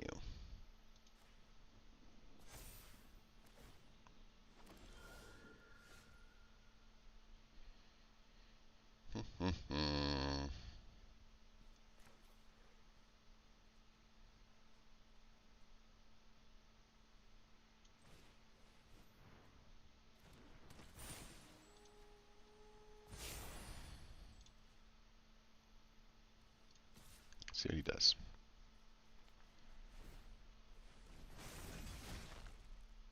Mm-hmm.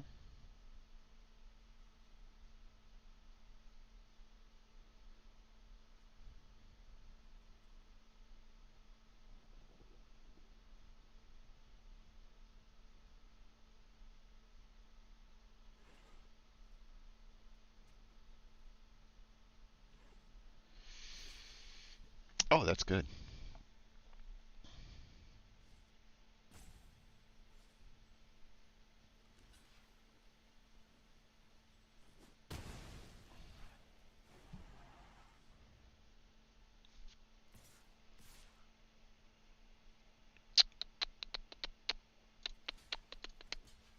Guess we can just chump it out.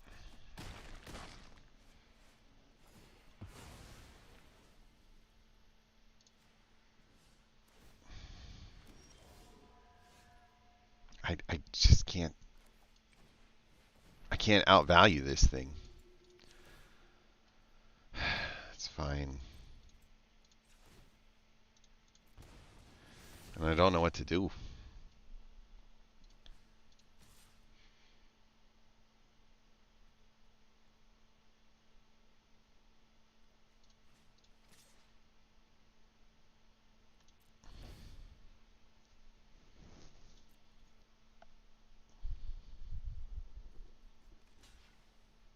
Mm-hmm.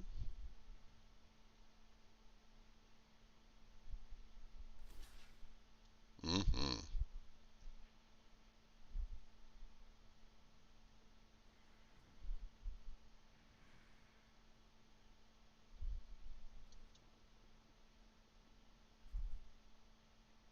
Mm-hmm.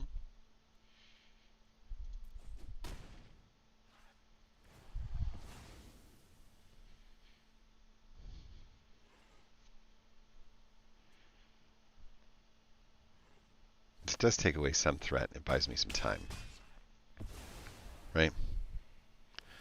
It's about as good as I could have hoped for. Otherwise, I just chump my way to death. And that's not going to work. Get your +2.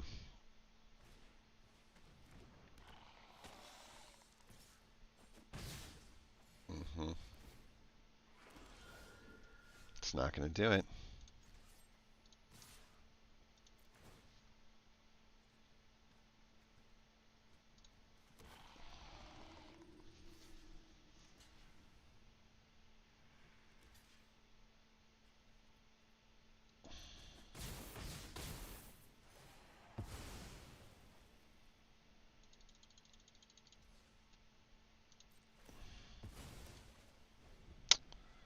Yep.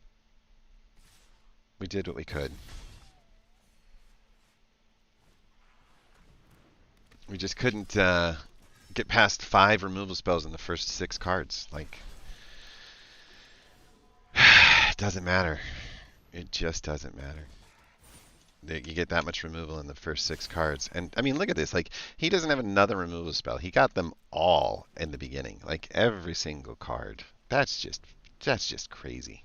Right? That's just crazy. Oh, well. Good game.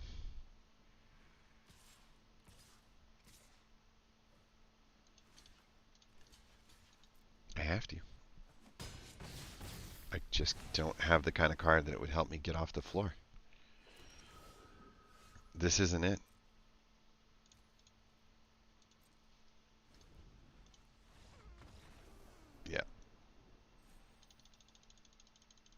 Hmm. Just crazy. Oh well. Um. Uh-oh.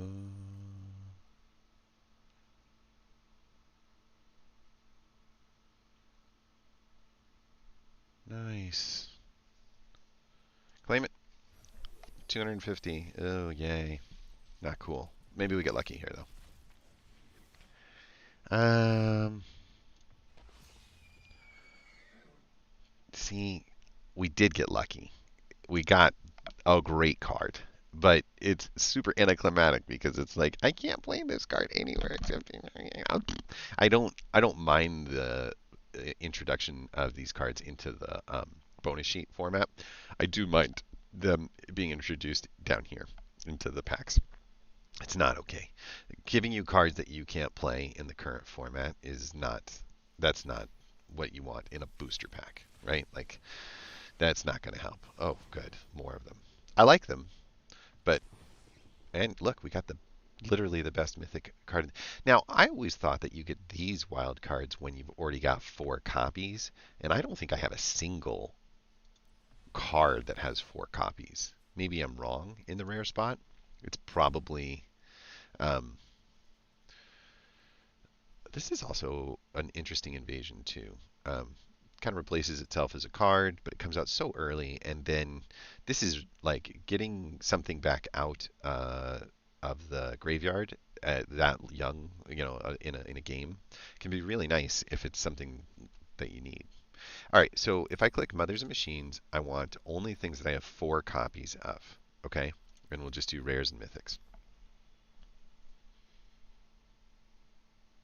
Like no way, right?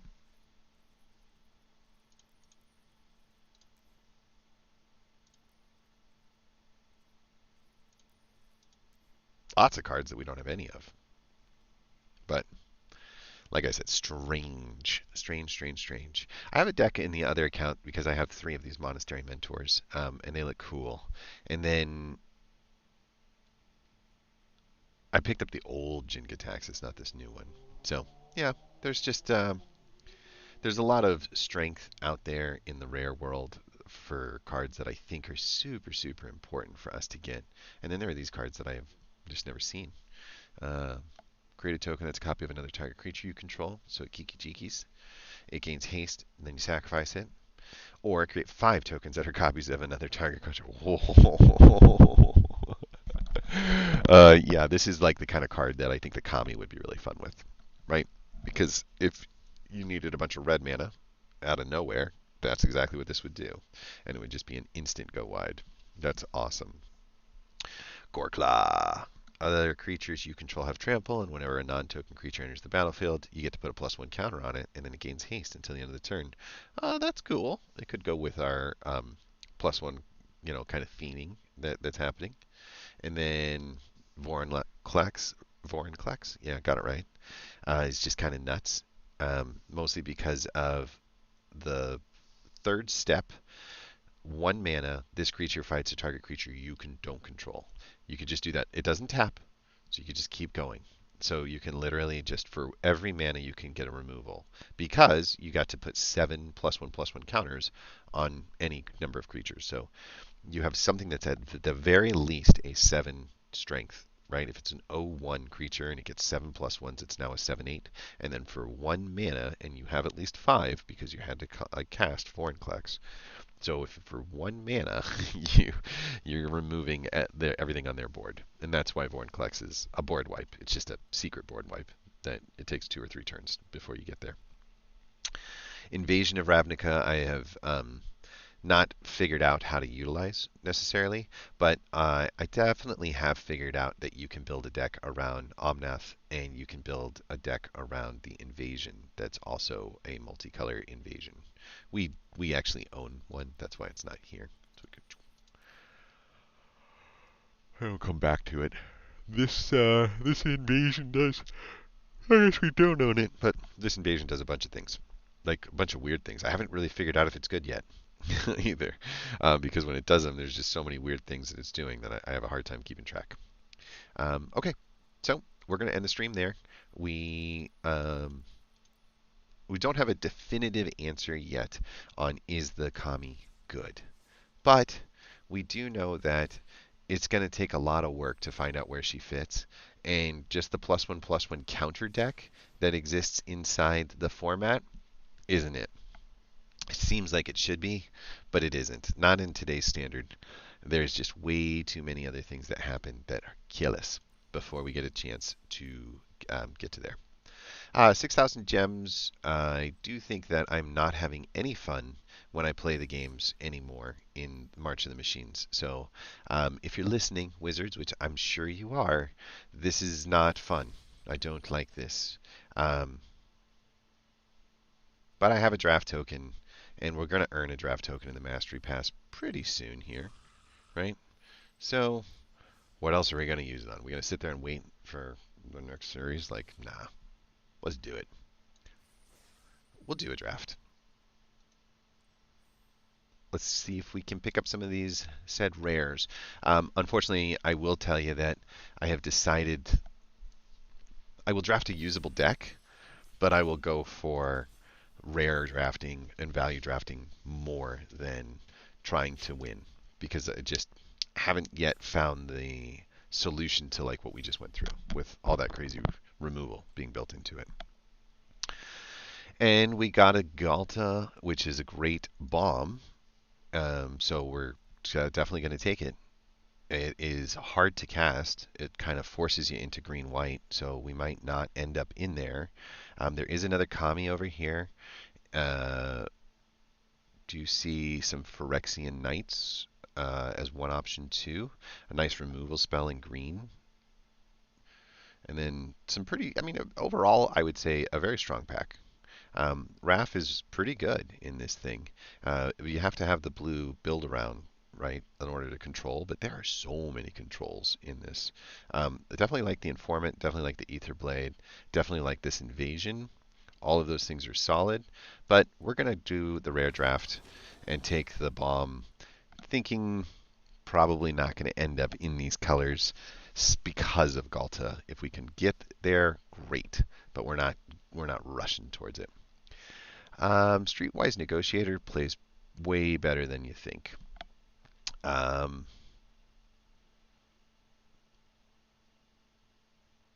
it's kind of a removal spell. It's kind of an invasion. It's an invasion removal spell that don't quit. And then we have this Omnath, which I'll be honest, I'm not that excited about. This is a really cool card too. So take the Siege because they're fun. Eh, we'll just take the rare. We have no idea what we're building yet, but we're not we're not walking out of this thing with less than like 8 or 9 rares because that's the whole point, right? The whole point was to build the ability to draft. I definitely think we've got plenty of gems when we get into the quick draft format to do all of the drafting necessary to round out the entire set.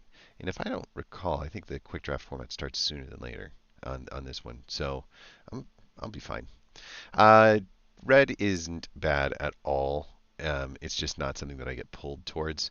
2-drop that also incubates 2 and then kind of pushes other Phyrexians up is pretty solid. Um, Otherwise, it's some black removal. It's a Chomping Kavu. I guess I probably take the Chomping Kavu over the Phyrexian. Nah, we need these Phyrexians. We want to build that Phyrexian deck, right? Here's an uncommon Phyrexian that we can grab, and it's pretty good. It's not bad. 2 mana for 2 bodies is not bad at all. And in our colors, uh, each creature card in your starting deck, no, each other creature you control that's a cat, elemental, dinosaur, or beast. Wait a minute, don't you make like vampire tokens? But you do make a dinosaur token. That's a real thing. Hmm. Bond Wardens we already have copies of. Storm the Seed Core we already have copies of. Atraxas Falls not that exciting. So again, black seems to have like the best low to the ground kinds of cards to pull. A 3/2 for 3 over here that gives +1s on some random stuff and is just kind of a pretty card. We'll take it. We'll take it. I think I like this. It's a nice hand smoothing color. Gives us one color. I don't know. I don't think it's. I think it's. I don't think we're like committed to green white, even though we've got a lot of green white. I've been less than impressed with this card. I I have actually kind of liked this card. Ability to like sneak attack and just kind of remove a creature on the way in. There's a lot of positives that come out of that. Dune Shaper is excellent at the bottom of the curve. Chomping Kavu is maybe a little bit better than it looks because of the fact that it can be a 4/4 that can't be blocked by cheap little guys that can't be chump blocked all the way through. I guess I'm probably going to take the curve here and say there'll be other Chomping Kavus, but there may not be other of those. Oh, this is really nice for us. Yeah, I think we'll take another Finn the Fangbearer. Not so much about anything except Death Touch with 3 toughness, just is a really, really good blocker. And if you're going to try to ramp, yeah, you're going to need stuff like that for sure. Surge of Salvation is cute. Great Sword seems very interesting. Converter Beast, I'll take it.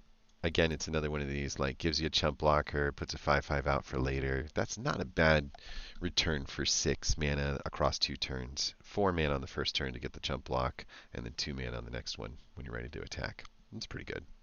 We'll definitely take the removal spell here. Don't know what that's still doing in our deck. This is a heck of a wheel to grab. And then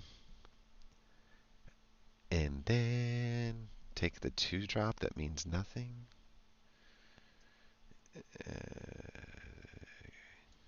Okay. Take the 2-drop just to stay low so that we can find our way to ramp. Weirdly enough, without trying, like we ended up staying on curve, staying on color. Like it's kind of weird how this has worked out. Probably take the Omnath out, but 8 creatures, that's a really good start. You want enough creatures, and they all seem to support what we're trying to do. Maybe the Phyrexian here is a little off, but if we can find the Phyrexian that flies, and when she hits, she converts, that would help because we are going to be making a few of those incubate tokens out there. I told you there'd be other chomping Kavus, and I was right. I have a hard time with that card. I know it's good, but you almost have to be mono black to really make it work. And then we know we want this card. That's a real nice curve now. 1, 2, 3, 4, 5, 6 different things. Oh yeah. Yeah, I think that we do that. Maybe a solid 3/3 for 3 that doesn't require us to dirtle is probably the right pick. Oh no. Okay. All right, all right, all right. Well, we know our pick. We have plenty of unicorns in our collection. They would be interesting, but how do you not take the Imperosaur, huh? Like, it's supposed to be great. It was great. They just happened to have some crazy answer for it on the last hand. But yeah. And no rares. There was only one rare. This is the uncommon. I have thought that I wanted to have maybe another. I mean, if we're going to just take this for the quote unquote collection, the Volcanic Sprite is the card. Because we don't have those, and we want those. Okay, a Neat Invasion, nice little stabilization kind of piece that gets involved would give us a Flying Vigilance. Even if it doesn't, I think that we're getting back exactly what we're looking for on the front end of that card. Another removal spell would go really nice, as would this Flash Blocker that's in here. Very tricky, very, very tricky here. I guess the right play is the removal spell. Yeah, if either of those wheel, we're very happy, but I don't know how we survive to this area without enough removal, and we don't. We don't have enough removal right now. Only 2 non-creature spells, and they are our 2 removal spells. That's it. Everything else is affecting the board. Tiller of Flesh is another Phyrexian Knight. We did like the idea of picking up some Phyrexian Knights. Not really worth anything else in here. So we're definitely taking this Tiller of Flesh as an ability to um, continually incubate, right? So essentially like getting a 2/2 tat of our Cosmic Hunger if the Tiller of Flesh sits up there. Also, decent toughness, good blocker. It's okay.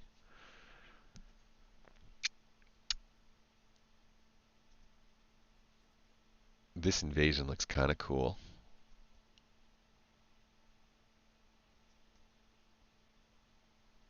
It's a 2-mana invasion in uncommon. This is not bad, but if I'm going to value draft again, I'm probably just going to take the removal spell in the color and just be happy to get it, as opposed to like, oh my gosh. Yeah, right? So this is a lot like the Converter Beast as far as value is concerned, except the Phyrexians gain Vigilance, and Vigilance is super important if we're going to be incubating. I think that the payoff there is much higher than the payoff here. In blue, we had some nice cards. There's, some mana filler or like some filler cards that's up there, and yeah, but this is good. Like that could actually make our deck pretty solid when we incubate. All right, so I'll take another 2-drop with it probably getting cut, but it is nice to have all of the 2-drops that you'd ever want, and then have to make cuts for, these as opposed to having to cut some big cards because you need to fix your mana curve. Do like this card. Um, don't have the colors to cast it or use it, and it is one of those like, you're not trying to collect them all kind of cards. I do think though the Bonded Beast may be the right answer, and it's the transform on this thing that gives it that chance. 7/5 menace is just whew. And so if you find yourself in a decent board state, that you're up against knights, but because we were able to kind of control their threats and kind of get a standoff, putting this thing out here can be whoo tough. 7/5 menace. It's going to take out 2 players or 2 creatures.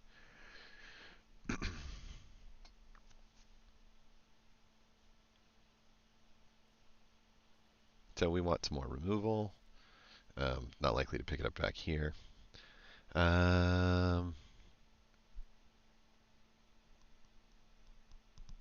We're just kind of drafting for the set collection.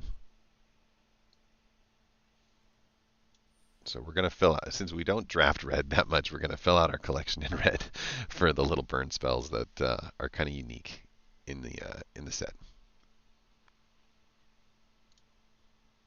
So a little over halfway through, 18 playables, 15 creatures, 3 non-creatures, and one of our non-creatures turns into a creature, kind of deal.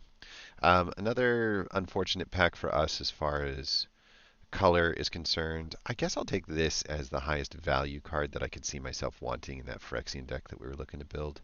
So we'll take this, take the uncommon just to kind of fill up sets. I do think this is a pretty good card. Dina is not, unfortunately. Green black, yeah, super awkward. I think we'll just take this. And I don't really like that. It's possible that that actually gets played. Maybe we've got so many 2 bodies out here and we need to bust something up. It's kind of nice in the 4-mana position to. It's like, think of it like a transform, but you have to use a card to do, which takes away the best part of transform. But still, overall curve is still at 3.2.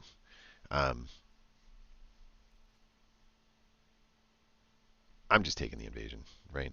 I don't want 2 of those carapaces, and this was one of the things that was catching our eye earlier. Would be need to own. All right, keep taking these cards in red. Like, seriously, are we going to end up in some red? Quintorius says no, we're not going to cut the green for Quintorius, so that's not going to work. Um, we are going to take it because we're rare drafting, but things that we would like to have, this is a much better 2-drop in my opinion than like the Blade Master. And I do like this as a 2-drop as well.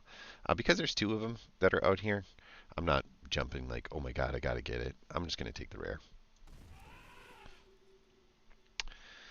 And we have this already, so we don't need to take it as, because having Talia's in the, with the colors one thing. There's that invasion that we missed on the other one, though. And I do think that overfetted favor, I think the invasion's kind of perfect. It kind of fits in the curve exactly where we want it, and it gives us something to hit and attack. I'm a little concerned that we aren't going to get a lot of like. This is all kind of defensive. Like, there's not a lot of offense down here. We don't have like a lot of battle tricks. Um, oh, thank God. This is exactly what we needed. It's good to have for the set. It's good to have here. I like the Alabaster Host Incestor over the Bolas Slinger because of the ability to like go mana seeking for the white mana if we need it. But Tandem Takedown is how you get rid of big stuff, including like something like this invasion over here as well. And cast it, use the takedown, flip it. Okay, City on Fire for sure. Right, we're still rare drafting, and this is the card that I was talking about, where it might be a sneaky, like Kami, the Kami of the Whispered Secrets or whatever, might be a sneaky, like that might be a sneaky bomb to get into. Green Invasion here, that gives you +1 counters. Not bad, not bad. I don't think you want to go crazy on invasions, but I don't mind him. Probably take it over, say, like, an uncommon that we're not going to play on the off chance that we do want to play that invasion.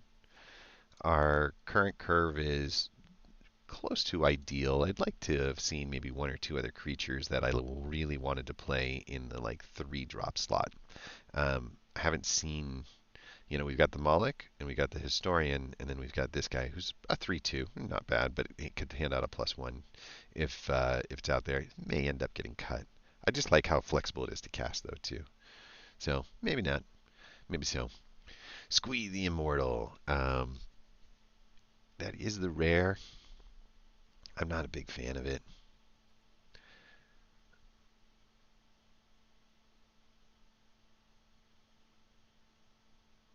Yeah, I guess we'll take the Bolas Slinger over Scroll Shift.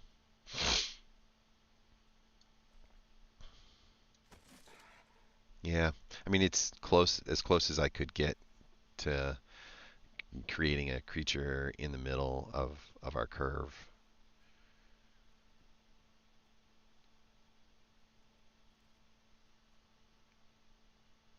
Probably, it's so crazy to see removal spells this late in the game. Probably value drafting the. I just I hate. Well, if you destroy their battle though, this might be better. I might be better than I'm giving it credit for because of the fact that like now battles are happening, and battles sometimes equal enchantments that are just brutal, right? Oh, well, really interesting. So I don't want more beefy guys at the top, I don't think. Although he is a 4 cycler, and that's not bad. This one goes and seeks a body, but it's just a 2/2. And then there's this, which enters the battlefield, you gain 5 life, you incubate 5, and then Phyrexians have reach. I'm going to take it. I think we're going to make some Phyrexians in the incubate world, and I think that that's going to be pretty awesome. Do another converter beast as another Phyrexian source to try to like maximize up the Phyrexians that exist in here. 3 mana, 3/3. It's exactly what we were hoping for as far as, where in the curve it goes, what it does. It has reach, slows down the skies. Um, I think giving everything reach is another good way to control this game. Remove up to 5 counters from a target permanent. Could be very, very useful in a deck full of um, Incubate 1. That's like the one and only Incubate 1 I've ever seen. We'll take that card. I think there's actually some use for it in some of the other decks that we've got. And so our value draft has gone remarkably well as far as being able to stay on pace. I'll take another invasion over 2 cards that I'm not too excited about. You get to create a treasure token, and then you get to discard a card, and then you get to draw a card. All that for 2 mana. That's a lot.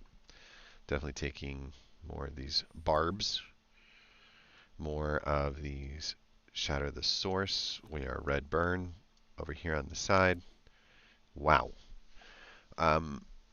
Could almost look at red over green, almost, because of the really good removal burn spells. Pretty good. Pretty good. Pretty good. I don't know, man. I don't know. Is there a red white? Or there's some red green. Is there a red green deck? Splash some white?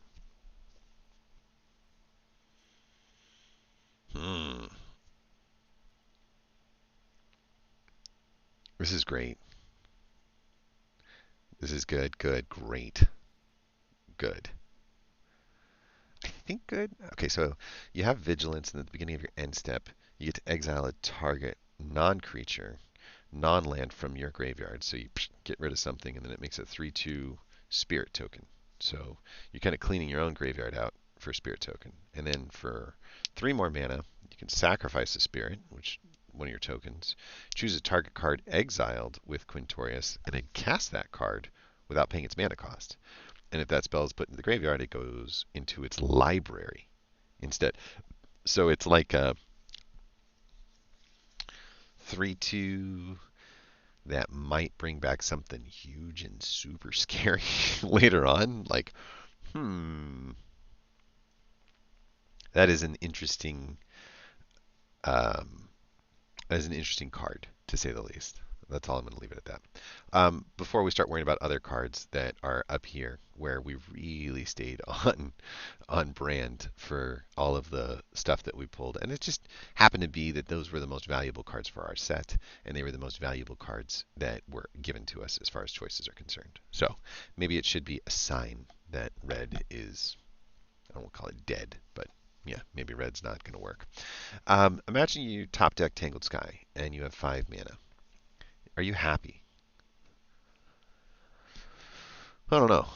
What about Invasion of Murganda, getting a +1 counter on a target creature you control for 5 mana? Then you get to fight, and it removes. So you're using 5 mana to remove a creature off of them, and have a 6 toughness. Huh. Are you happy? I mean, it's a removal spell. It comes at a premium. Turns into a creature too. Kind of a creature that at the beginning of combat on your turn, another target creature gets +2 and then loses all its abilities to the end of the turn. It's another way to remove a really, really scary creature on their side of the equation, right?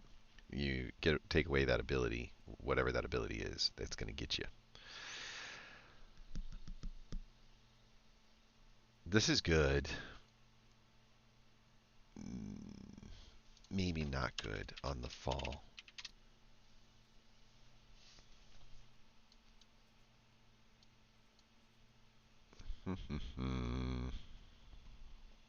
So I'm supposed to cut 4. I've got a 3/3, and there's one Convoker, right? That's going to be more like a 5 mana card than a 7 mana card in general. Maybe even cheaper, but this is more like 5 mana, right? As far as curve is concerned. And so the question is going down a land a wise idea? We're not splashing, but if I did that, we would be making 3 cuts, and I can see like 1 and 2 being most likely candidates for the cuts right now. I have 2 War Historians. That's good. I got this Moloch, and then I got this Invasion over here. along with another invasion over there. This invasion is a removal spell, though, and I do need it. 4 removal is just barely enough. Um, do like the idea that we could use Finn as like a removal piece with a Cosmic Hunter. No, no, it would have to actually be this. So, we'd be cutting 2 more creatures. Total creature count is currently at 18. We're kind of cutting a creature with this.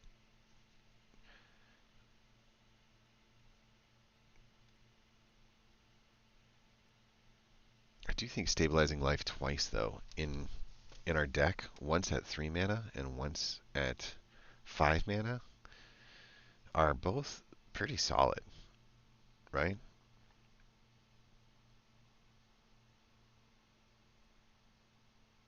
I just don't know if we're ever getting to 7. But gaining a 12/12 when you attack goes nuts. It's not bad. Hmm. So on turn 7, at best, you cast this. I'm not worried about the pips since it's in our colors. On turn 8, it attacks, and it's got a 5/5 or a 6/6, or whatever this thing would be. It's equal to the greatest power among attacking creatures, right? So it's either 5 or 6, most likely. Are you a cut? I don't think you are. I need bodies up here. This invasion's not going to affect the board, and this thing's not going to affect the board without extra mana.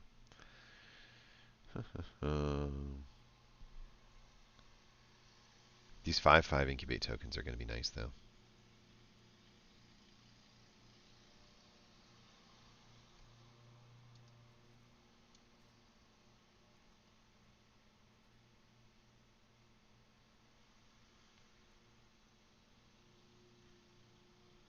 Three mana, 3/2.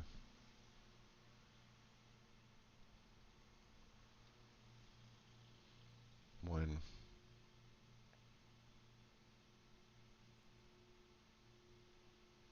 2.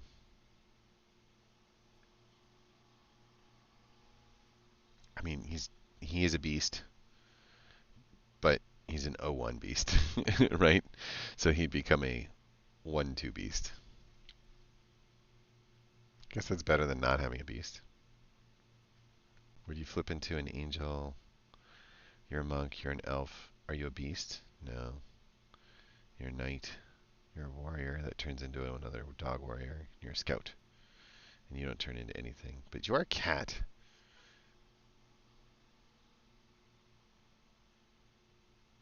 Hmm.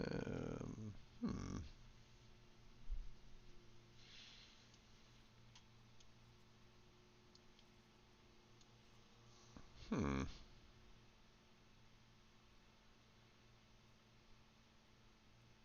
I have 2 of these.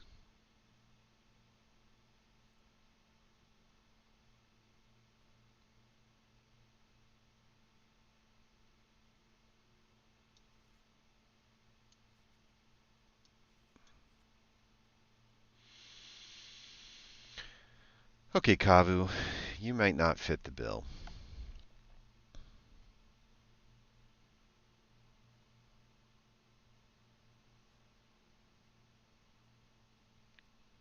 Or this might be one too many converter beasts.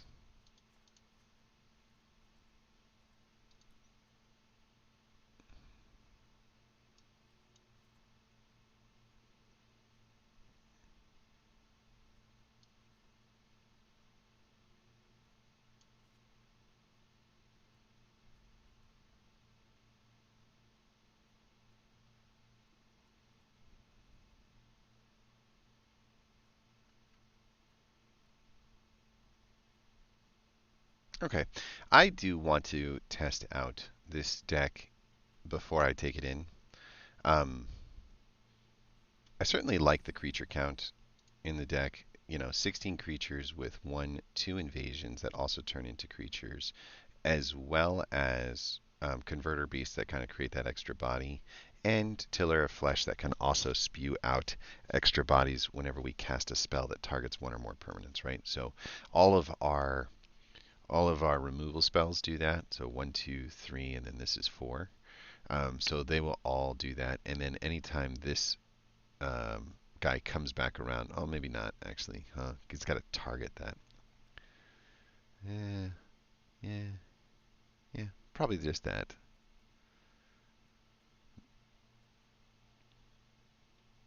A 3/2 that hands out +1s is okay. But I don't think I like Chomping Kavus or Converter Beasts better than that.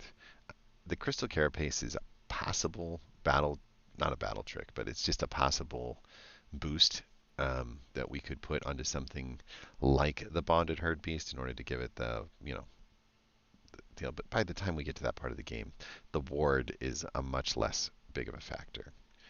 So I don't think that watching mana get unspent is going to be a problem. Phyrexian Awakening is pretty good.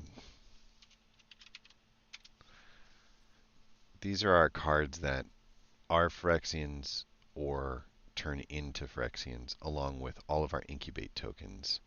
Also,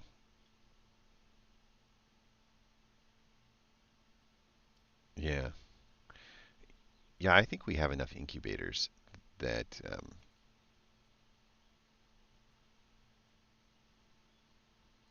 yeah, I think we have enough Incubators that this is definitely a keep. Because we could make a few. We definitely can make a few more big guys that are coming in. And if Norm's Inquisitor can pump those things up into 6s instead of 5s, that's pretty good. If this Menace Phyrexian can come in and then just end up getting Vigilance, right? Like a 7/5 that has Vigilance and Menace is good on both sides of the equation. That's a pretty nasty combo as well. I I'm guessing that the right move is to consider something else besides these two cards right here. They're just kind of low synergy, low impact overall, and they're not early enough in the curve that, we've seen what happens when you draw a Bola Slinger in that turn. It's gone. Like it just doesn't do much. So I'm gonna go with this would be the deck. A slight incubate Phyrexian theme on one side, and really just a creature kind of creature just stay affecting the board with removal spells and creatures until we can hopefully bomb out at the end. All of these are good enough to win games, to be honest with you. Maybe not this one, but this one could be good enough to save our life in a game and get us that extra attack back or crack back that they wouldn't expect. So they might be planning like, okay, I'm going to do this, I'm going to do this, I'm going to do this, and then boom, we sneak attack. I like this just because it goes up, into a 4/3 with 4 mana, and I like this because you can put the +1 counter on it, cast it, and then you can throw that +1 into something else. Specifically, like something with reach would be really good because we don't have anything flying in the sky. We're not very evasive as far as attacks are concerned. This feels to me like the kind of deck that doesn't do well. That's how it feels. Um, should I change my mind about the white in this deck and go to the red, right? So just to recap, these are the 4 cards that we weren't playing in green. We're playing all the white cards. So if I pull the white cards out,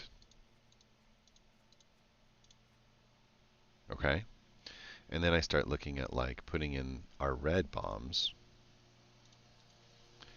and our red interaction.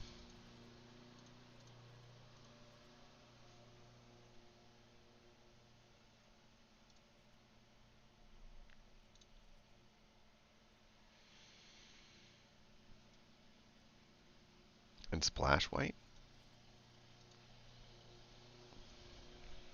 What did we gain? What did we lose? Um, Probably take that in, to be honest. It's hard to get better value than that. We could definitely lose that. we're not seeing as much return on the incubate side of things, that's not going to do as well either.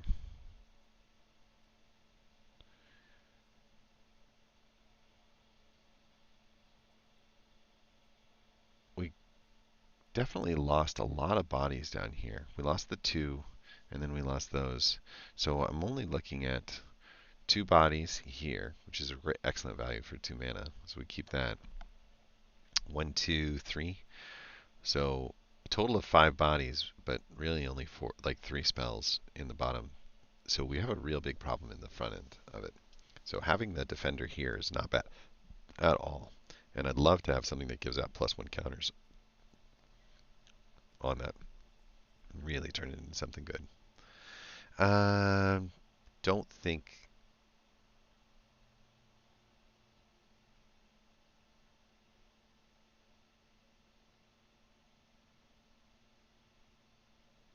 Oh yeah, no. This helps us create chump blockers. That's not bad.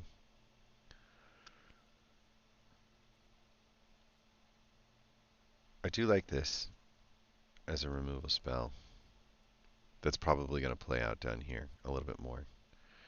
And then I do think that we would have a real hard time ever getting a chance to cast this. But convocability on these two make them much more likely to come out there. I want more creatures though, right?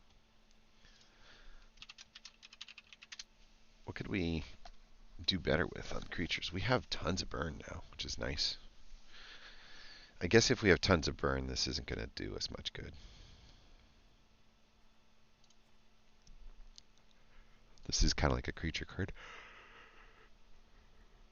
These are both convocable. And then this would help us stabilize. And it makes a creature body. So I think we're losing this invasion.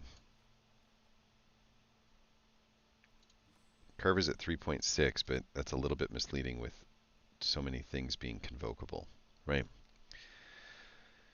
I think I want that thing back. I think it's this one that we get rid of. We have plenty of removal now. 1, 2, 3. This is kind of like remove a blocker. Could kill something, so we'll call it 4 instead of total. This is 5. This is 6. And then this is, if a source would deal damage to a permanent or player, it deals triple that damage instead, right? So this is, all of your things are now insane, right? As far as the amount of damage that they can pull. And that definitely means that we don't need the big stuff. If we can convoke this thing out at any time, we have a chance. But we do need creatures to make that chance work. So I do think that we come back to this, and the reason being is if we can flip that, it's going to be a form of creature. Creatures you control get +1 and gain haste, so it's a nice little board pump as well as create 2 1/1s. So creating 2 1/1s and then giving them all haste and +1s mean that like they're decent enough threats, and it's a real quick way to go wide, and you don't lose them always all the time. So it can make convoking so much faster, so much easier. This can help us flip this one.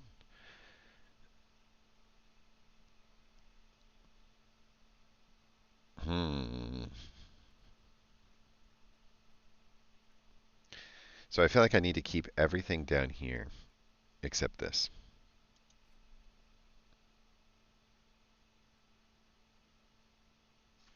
And this could be a dangerous splash, but it makes bodies. And that's exactly what this deck needs. It kind of turns.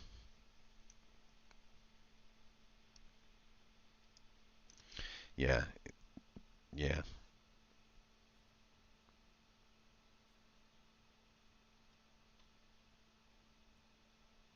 Is it weird that I like this deck a lot more than the one that we drafted? Oh,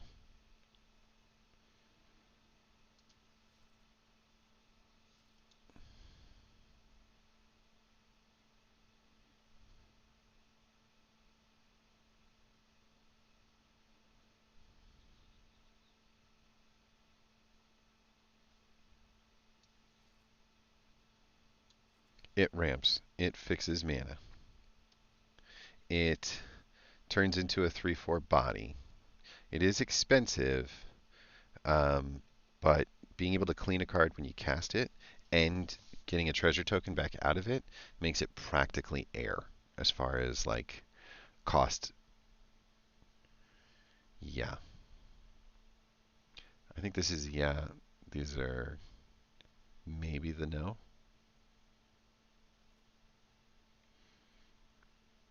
Or it could be here.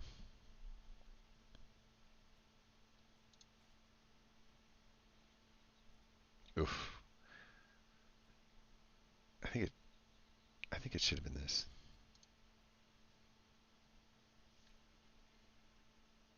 What if I did a Chomping Kavu? Because I actually like this card.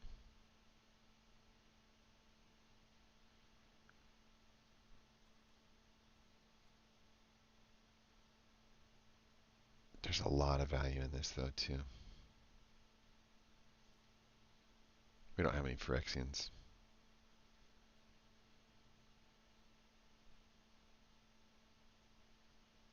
Hmm. Is Quintorius a mistake? It's the only reason to splash. I think it's a mistake.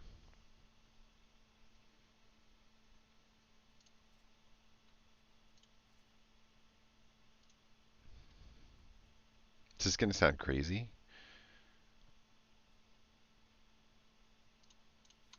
16 lands.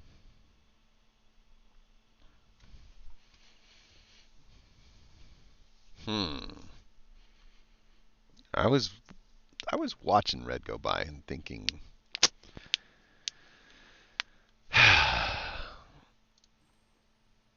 this is like everything you're not supposed to do. I'm going to make a Convoke deck and not put enough creatures into it. Um, but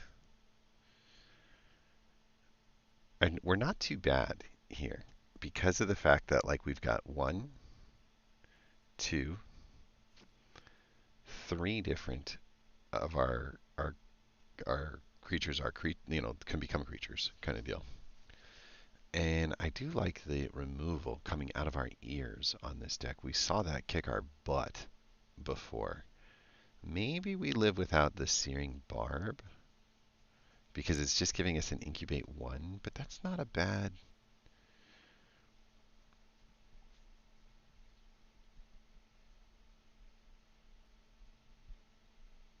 Two to face isn't bad either. Two to flip isn't bad. Searing Barb has a lot of use cases. Chopping Kavu, War Train Slasher. I like the menace in this guy. I think he's a really good value for 4.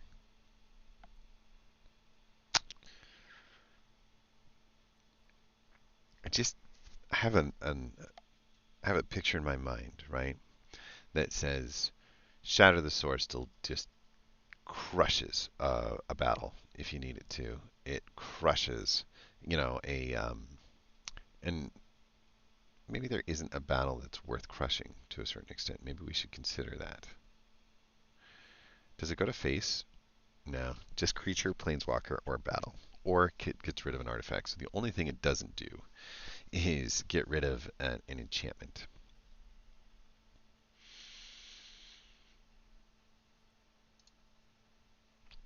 We are leaving a green creature behind. Do we have cats, dinosaurs? We have 2 dinosaurs.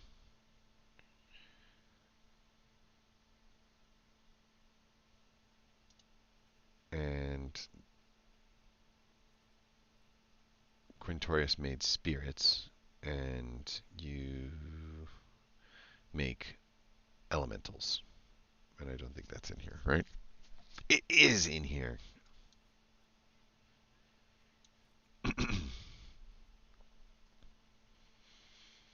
This is why you take your time. You never know. It gives us back a creature. I don't think we need this removal spell. I feel a little bit better here. Our curve came down. Our creature count came up 1.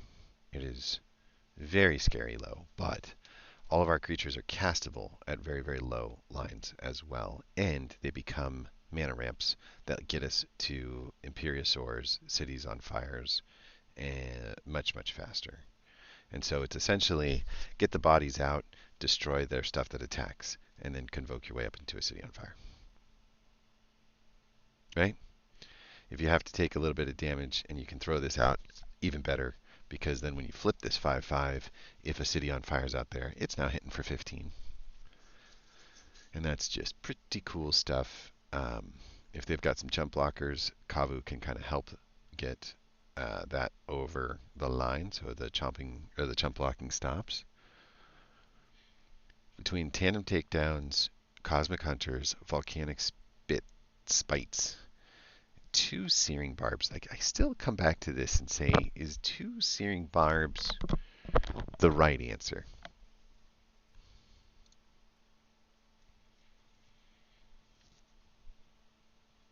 Yeah, but it's like over what? Right? A splashing Contorius is the only thing that I look at and go, yeah,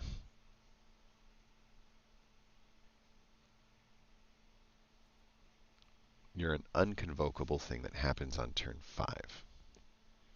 But if you do happen on turn 5, you make it possible for us to gain back some board presence with the 3/2s for 3 mana. Not forever, though, because it's just yours, right?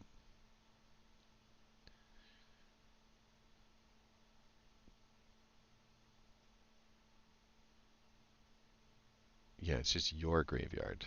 So you're not going to have an endless well either. You're only going to have a couple. Yeah, I don't think so. I don't think it's worth the what it does to your mana.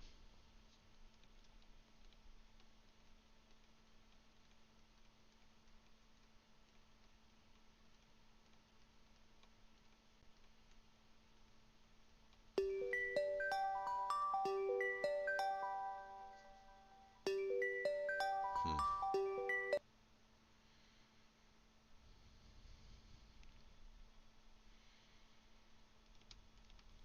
Yeah, I kind of like this deck more. I just like the lower to the ground curve and the more interaction with the removal. I think that this has a better chance at accomplishing what we were trying to accomplish than all the shenanigans here.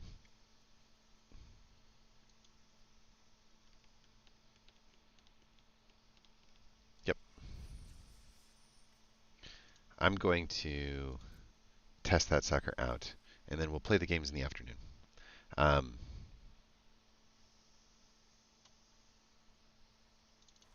Draft deck number 5. We'll stick the barrages back in, the fall back in, some of the converter beasts back in. Sure.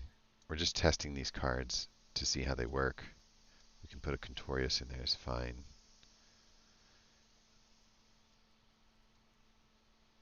I'm actually really happy with the value stuff that we did here. Alright, we go to standard. Currently have 16, so we need 8 more lands.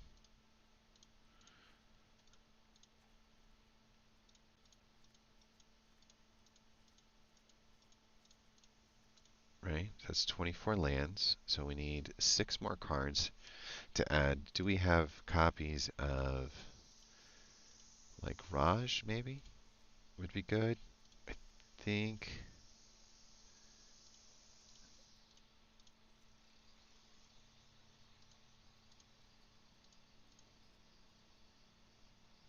I think I could probably come down a removal spell in order to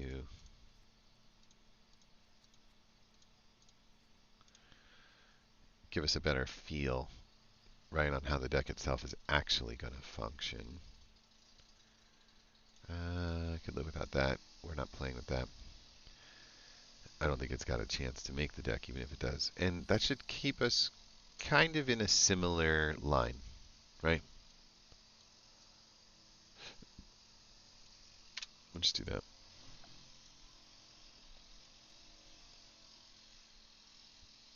Cool.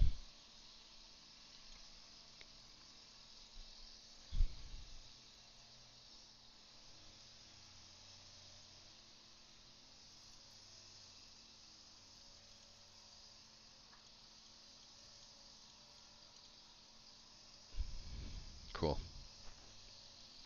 All right, Sparky. Let's give you a shot.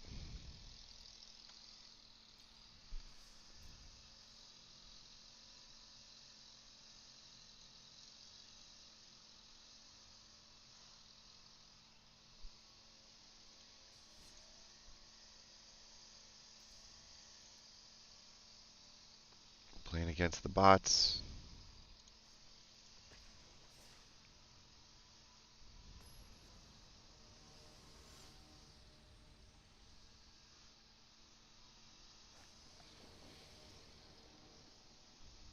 Hmm. Unfortunately, there you go. That's better. Live without this. Here's a 2-mana drop. Here's a 3-mana. That was kind of the idea behind this deck a little bit, was that we would always have the ability to put some strength on the board when we needed it. Yeah, no, we're not trading that out. I have an idea. I will trade it there. That's fine. If I can get one more mana, Kavu can give one to Karsus, and then Karsus can just attack right in. Alright, so let's see if this works. No blocks from you. That also means that Karsus becomes a threat as time goes on. And that can be great, right? Indestructible as long as you attack a battle. Here's a cheap battle, so we'll throw the cheap battle out now. I get to discard a card. Do I want to get rid of a 2-mana removal spell? So we'll just decline that. Let's go ahead and do it. Get rid of you, since you can grow to be something kind of scary. And then I think we just attack with you, right? Life is super easy here. Interesting, interesting, interesting. Let's go with Converter Beast. Cute little chump blocker. Just one attack here. Turns into a guy that turns into more guys. Let's start with you. Yeah, I guess, right? Do I have to? Sure.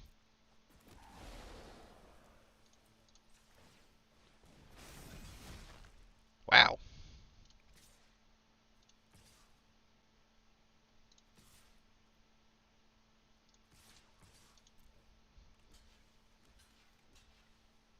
Sure.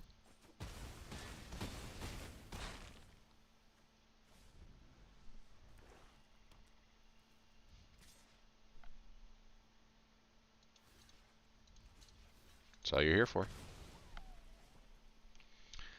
Chump your way to success, my friend. Chump your way to success. Cool.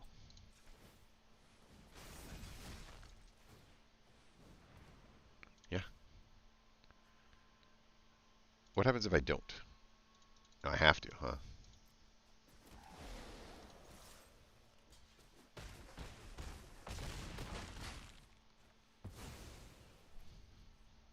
Wow. Kavu with the battle, huh? What a lot of value in that battle. Definitely been doing this wrong. Always nice to find out now. Sure. 2 mana. Got the mana for it. 3 mana spot right here, and then Chomping Kavu to make this into a threat. Take a little bit of damage along the way. Could use it as removal for a flyer, but not for a 1/1 flyer, right? That doesn't make sense. Nice little removal spell here, so we're all lined up for big threats. Warden comes down. It's okay. I think we just stay on plan and see if we can trade. No, that's okay. Kavu makes Karsus. Pretty good. All right, so before we go anywhere else, I've got 4 total mana and 2 cards that make 2 removals. And so if I chose to continue down the path that I was, I would be Kavu out as a 3/3 body. They can fly right over me, so I'm not really blocking anything. Karsus getting an extra punch to go up to a 5/4. Unblockable, so he's getting right by the Windstorm, because like this is with power 2 or less, he will get blocked, but it'll be like a slowdown. But I feel like it's going to put me in the 8-ball if I don't take advantage of this right now. So why don't we do this first, and then let's cycle a card. It's okay. And then why don't we do this second? And now we're not nearly as worried about the threats in the sky. And sure, I love it. I do think that we do this to put it there to attack. Could attack with both in case you want to do a trade on the little guy. And just like that, we're in a much better position, right? So sometimes taking a step back from the crazy attack and using the removal spells strategically turns out. Okay.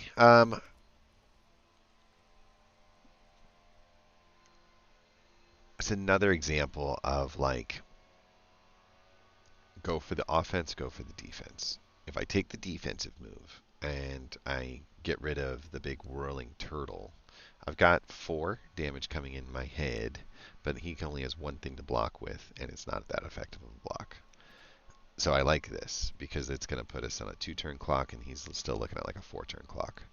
The other option would be to put this thing out with Menace and attack in like this with the 3/3 and then trade out something. It kind of affects the board in a similar way. You can only do 3 total damage, so we wouldn't attack with this necessarily. We got 1, 2, 3, 4, 5, 6. This is 4, and then this is 4, unfortunately. So I guess it's 1/2 dozen or the other. What do you like the most? I think that we get rid of the 2/1 with this. It's a huge overkill, but that's okay, right? Because what we can do is we can turn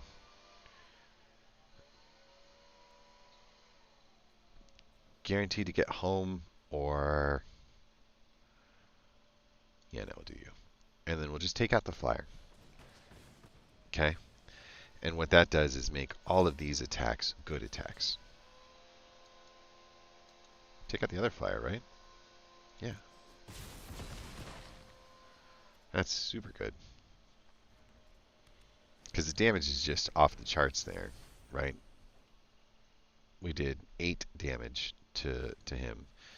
He lost a 1/1 along the way, and he's nowhere near threatening anything on the back end. So a couple of these guys is cool, but just that is all it's going to take to win the game. Much, much better at stabilizing with not really anything of power, right? That's one of the things to consider, is that like so many times in this format it feels like you're just waiting for something to show up, waiting for something to show up. But I feel like we did pretty good there using our removal to make something show up. Let's try this invasion right off the bat. You're going to get discard a card to draw a card. You could discard this.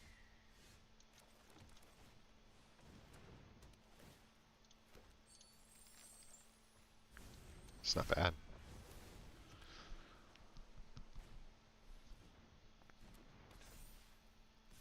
Mm-hmm.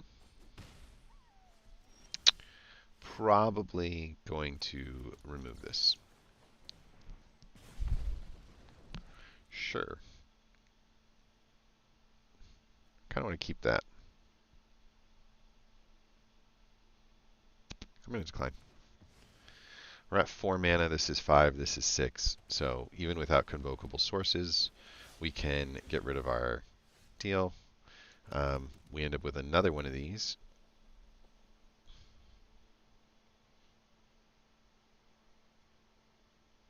Gosh, that one's really good too, though.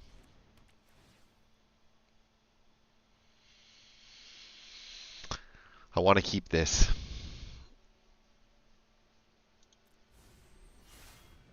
It's kind of like how do you know if an invasion's good or not? It's usually based off of the effect that you get when you cast it on the immediate side of things. We'll deal 6 damage, and we will flip this because it will help us flip our next invasion. And the next invasion gives us the more card cleaning, but I don't want to. The next invasion gives us the opportunity to create all the extra bodies, right? Cool. Go next. They just don't have the ability to do anything more than chump. Oh, come on. Come on. You serious? Let's make a treasure token.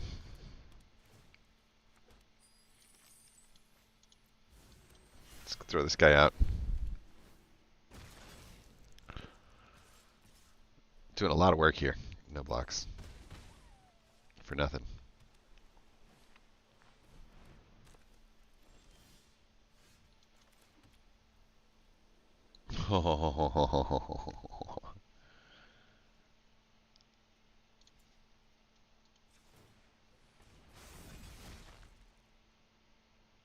I can still do it because of the convocability.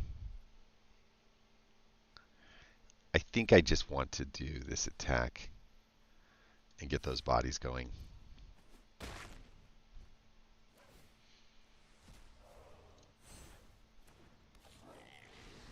I can still throw it. Definitely now, right? Auto pay that. Yeah. Don't ask me what just happened.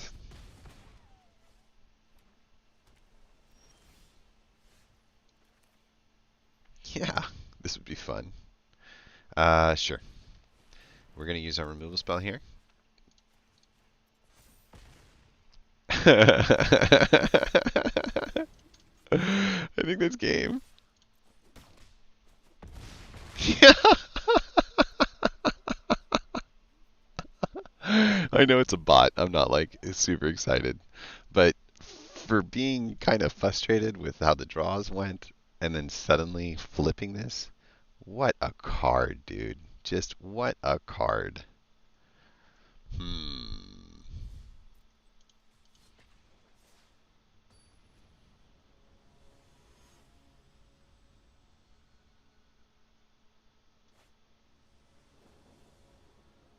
All right. All right, all right, all right. Got a little bit of interaction. Got a flash spell, more interaction. Definitely like this as a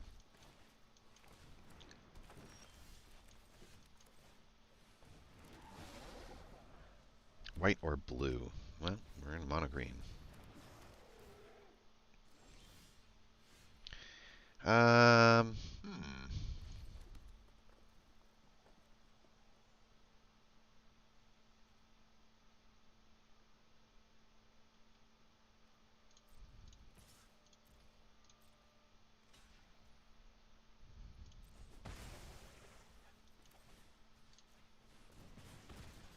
It's not bad. Lose a little 1/1, gain a little 1/1.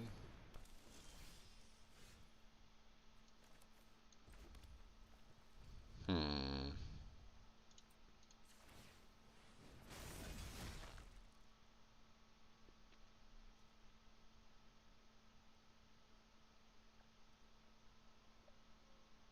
guess the best thing I could get out of this hole is deals right there. Nope. Tandem takedown is going to go +1/+1, and then can take out the Sentinel Spider.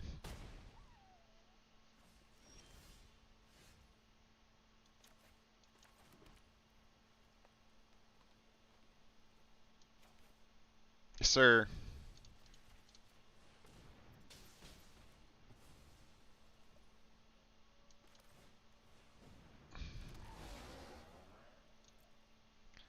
Just looking for that convocable card. We'd take any of them, to be honest. Oh, no. Yeah, I'll give you that. We'll hold on to that. If an opponent casts a blue or black spell this turn, you can take a look at the 4 cards. That's not happening, right?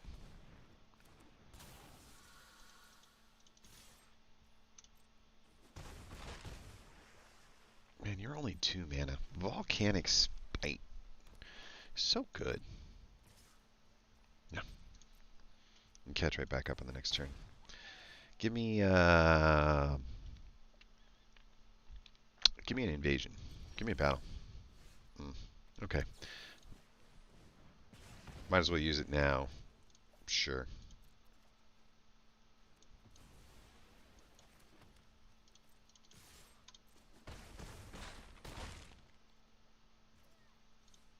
Very stabilized now. Probably going to get a 4/4 coming down here, but we'll see. Oh, I did it. I got an invasion. We'll just put the +1 on you. And we'll just say submit 0 to attack. You and you and you and you. Flip. Become my ooze boy. And I think that's lethal. Yeah, might as well.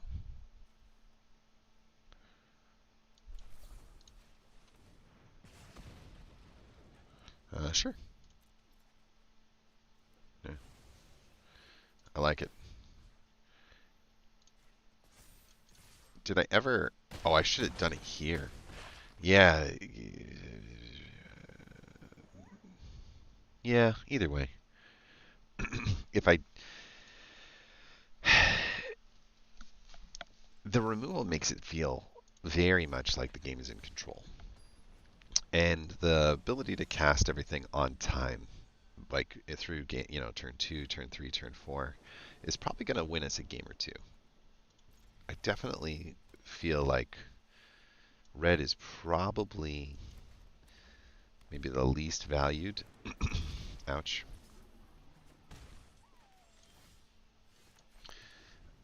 Oh, I threw the... but I wanted to... Oh, that's going to be a lot more damage. Dang it. Well, sometimes you make mistakes, right? Let's go here. Board presence.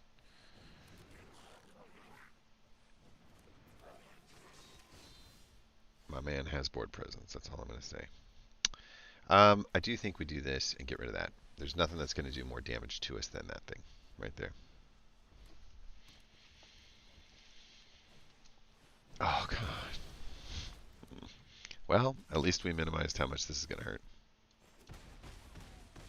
But it wasn't nothing.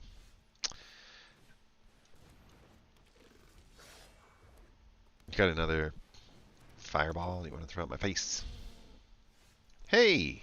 No way. For real? For real. Let's just do this and get rid of this thing now. I definitely think we don't need this many converter beasts. It's actually better than it looks. Alright, so we could do a little double spell here with the removal and Raj. We could do a single spell with either one of these, but I like the double spell idea, so we'll start with Raj. Throw this out here. Go here and here. Get rid of, I guess, just the 2-drop, right? Feels better, doesn't it? Then we'll just attack with that guy. That is fine, fine, fine. What board? Didn't you? You used to have creatures. I remember it. I was around. I saw it with my own 2 eyes. I saw it. Oh no. You don't see me complaining about taking the turn off, do you? Do you? Don't do that again. We should still be able to double spell now. 1, 2, 3, 4, 5, 6. So who's going to put out the most power? You are.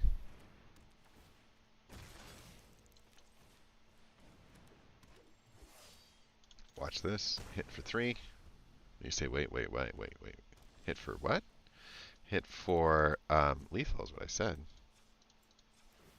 You say, like, what do you mean hit for lethal? And I mean, like, watch. Because this is now a 4-4, and this is a 5-5, so we're swinging for 20. No, 15, and we're swinging for 12. So we're swinging for 37. Plus 3 is... It's a lot. That's all I know. What a card. Convocable, and then everything is an insane amount of value. What a card, what a card.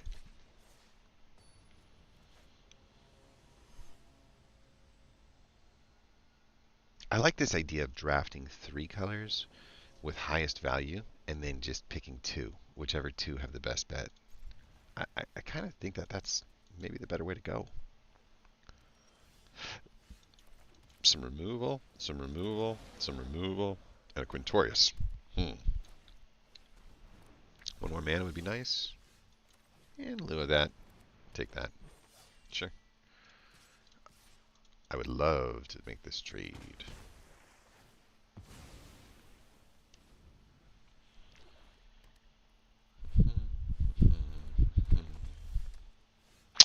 Ruh-roh.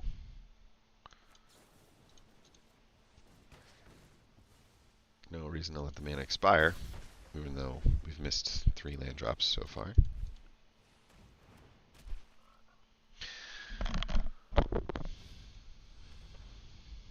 This would happen to us in a 16 land deck without a doubt. We would see quite a bit of difficulty here. I'm not going to attack in on that.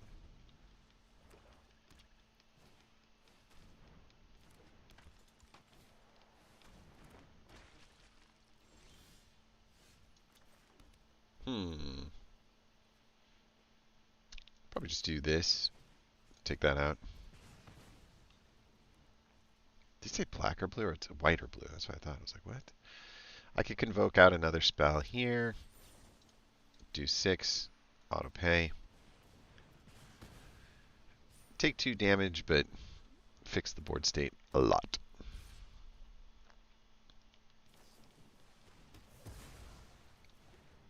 But not completely. Alright, maybe we can cycle out Quintorius, since we don't have the mana to cast that anyway. And there we go. Catching back up on our land drops. 5 mana, 5 mana. You meanie.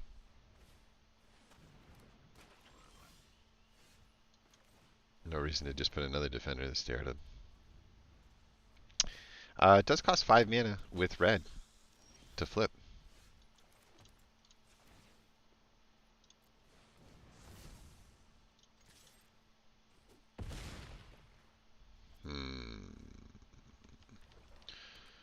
Where's the beef?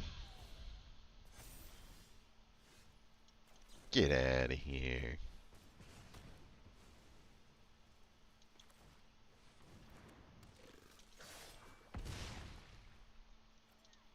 We seem to have a sweet spot right around turn 7. This deck just kind of erupts in value at turn 7.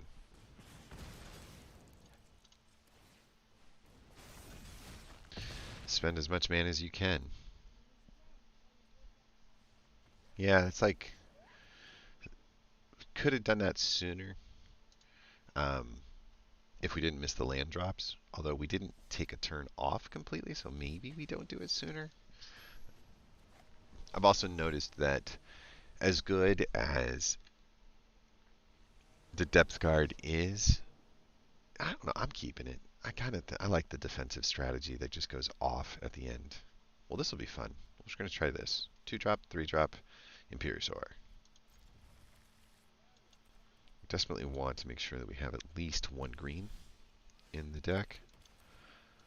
Raj is coming out. That'll be really good for the convoking. Alright, so turn 3. Probably put out the depth guard now.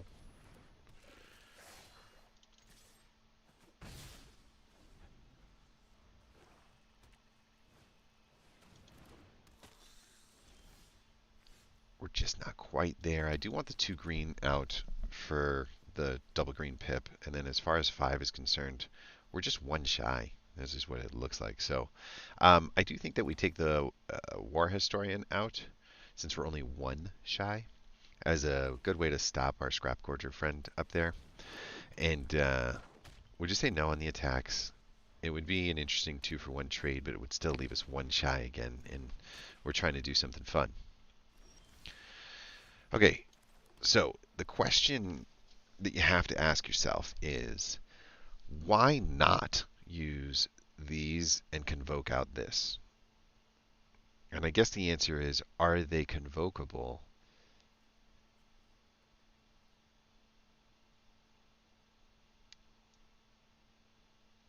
Are they convocable? I guess there's only one way to find out, right? So we're going to cast these. It costs us 2 mana, we make 2, and look, they are convocable. Which just means that that's just another extra body for our guy. Let's make him as big as we can, right?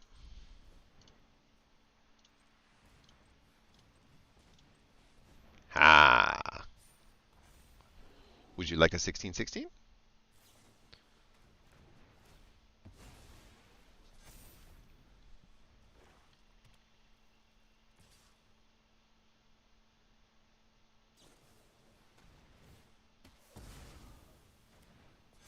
That's a lot of removal there, sir. Hmm.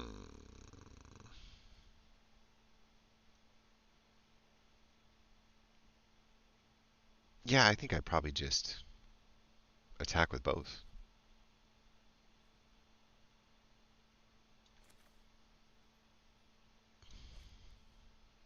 This doesn't do me any good this turn.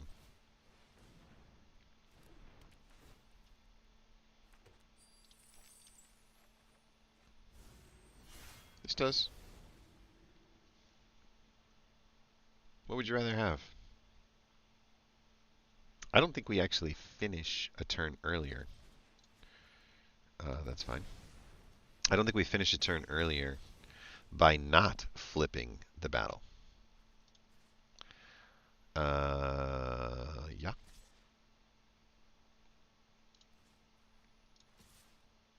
We'll just trade out the Malkier for the War Historian. We'll bring in the Ancient Imperiosaur. That'll bring this back up into a 3/4 body. Yeah, I'm bouncing right over the top of you, sir. Yeah.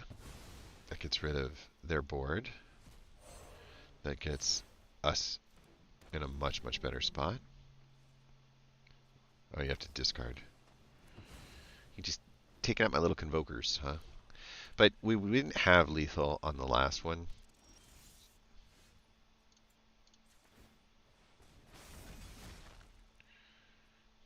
Yeah. Let's go. Boop, boop, boop, boop.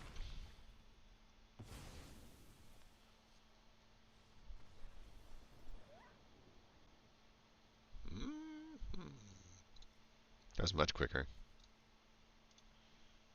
And that's even with flipping a battle, too. This is so much better.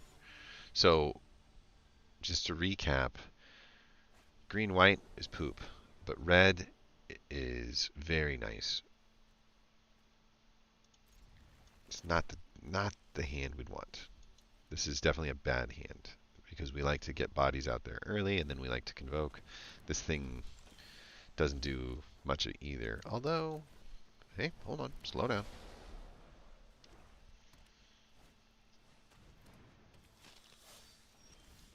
Might as well get the most amount of value out of this thing that we can and get rid of this guy. Tell you what. I was going to say I was going to give him a chance to trade that before other two bodies hit the deck, but there you go. Right. War Historian and a 1/1. Seems like. Yeah, we'll just do War Historian actually. Should be able to do some Quintorius in the next one. 1, 2, 3, 4, 5. 5. Red, white, red, white. Be kind of interesting to see. Whoa. No. We'll just say no on the attacks. Definitely think that we'll do this. At the beginning of your end step, exile a non-creature, non-land card from your graveyard. Create a deal. Right? Let's do this. And then for 3 mana, I can sacrifice said creature in order to get the spell back. Right?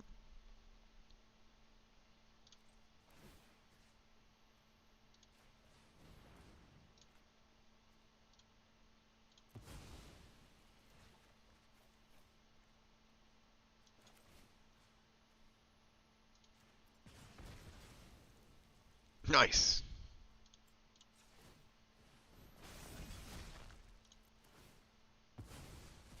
Nice. And we got another one. And another one. And another one. Okay, these are really good trades for us, so we'll do those two. I'll do all 3 of them, actually.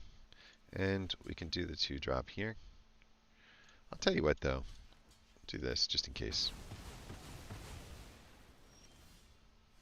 So good, you see.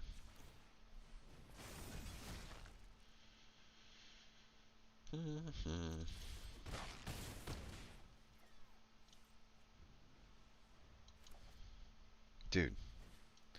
Removal coming out of our ears.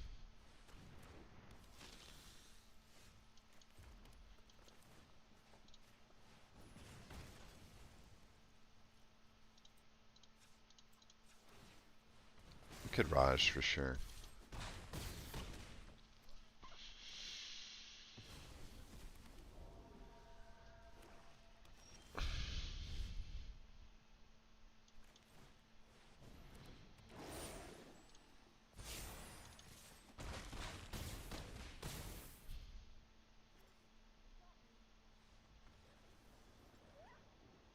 He's really good. Hey, my viewer. How are you? Just testing a draft deck, if you were watching. But I like it. I think that it's worth trying. And so, since you're watching, let's play. Let's go in. We actually drafted this as a green-white deck, just to point that out. And then we switched it over to red because we liked the amount of removal. So all these white Phyrexian cards got booted, and all of these red cards that Convoke got put in. Did some value drafting on that sucker to see.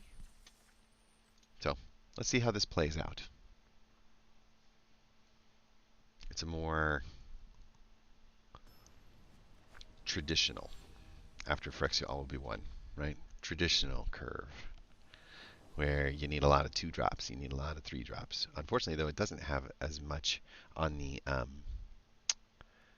it doesn't have quite as much here on the creature count as I would like, and we kind of drew badly on the beginning. So let's see.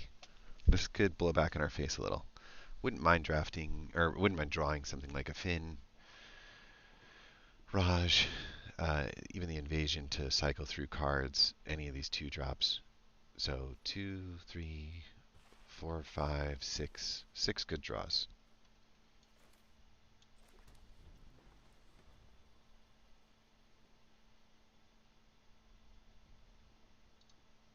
Pretty.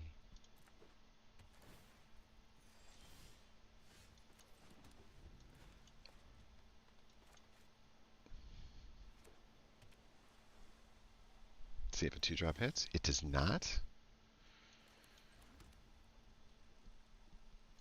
Probably put this out now.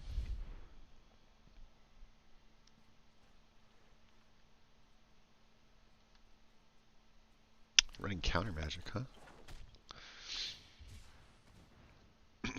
Uh-oh.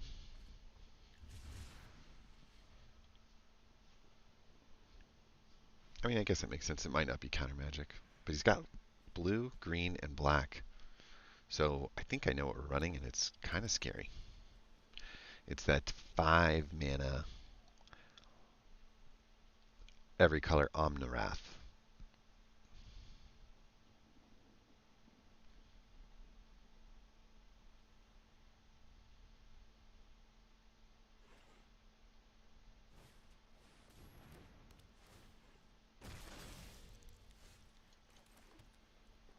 I think we'll put out the menacing. Well, I'll tell you what.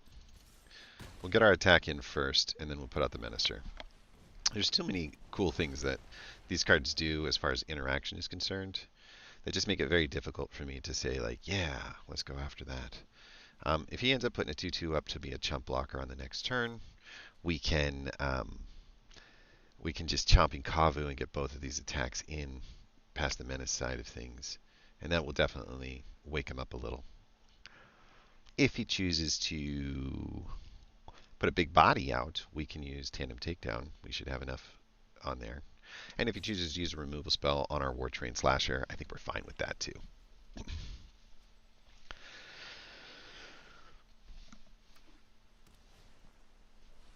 Cascade scares me. Okay. 2 for 1s.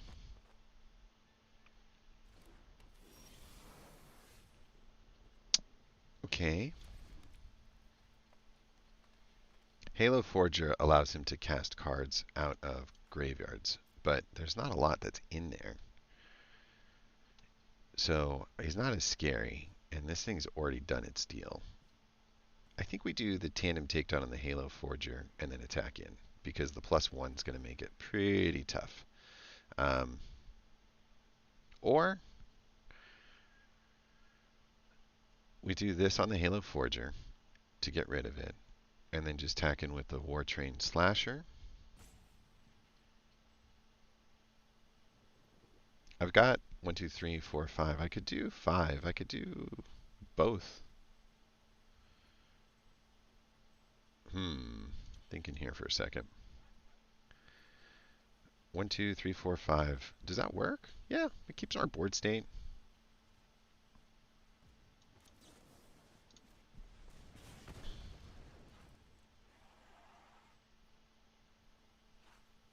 I like my cards.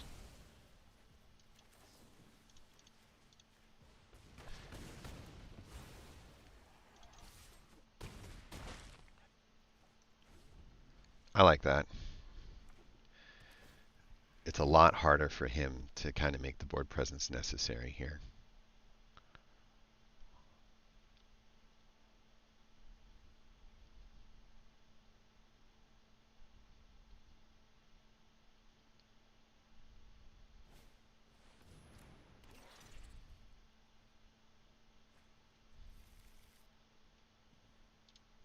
It gives him 1 mana left.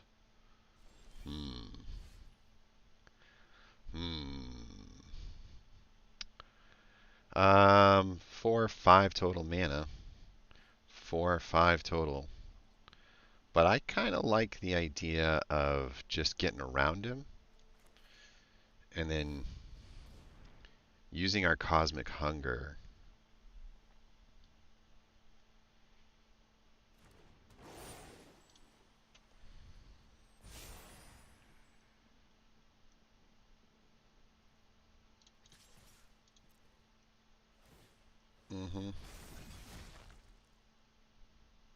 I love it. Like I said, I love it. We have a removal spell to create lethal. He doesn't have a board presence at all. This is so far so good.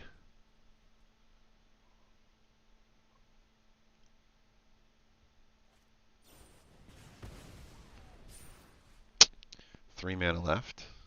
Another removal spell possible. Okay. Like I said, I like it. 5 total mana brings out a 5/5 on the next turn. And since he's not attacking with anything, I think that's the right answer here.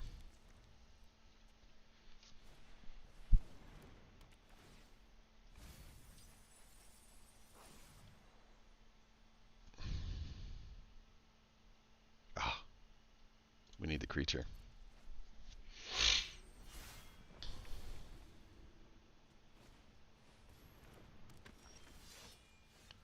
Huh. Okay.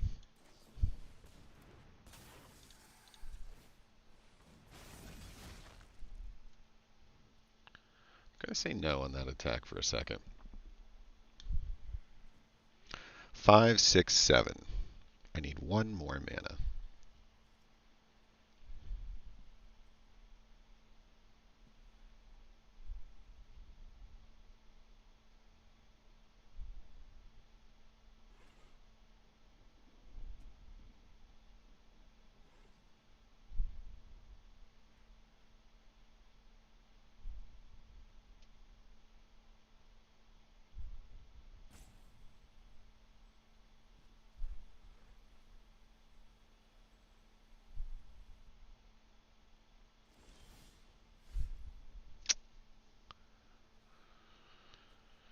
Creature, planeswalker, or battle. Yeah. It's fine. It still gets us 5 damage in, and it takes out his guy.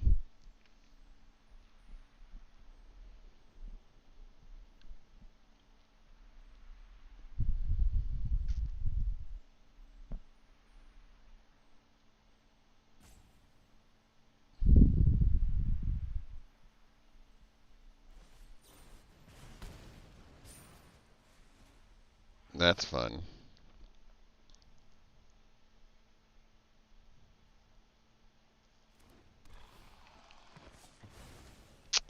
God. What a pain in the butt this was.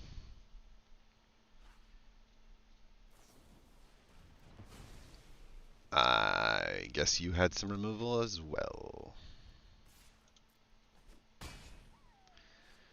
Okay, let's reestablish here.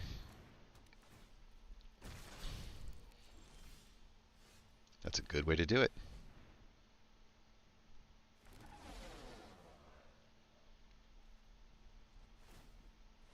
Mm-hmm.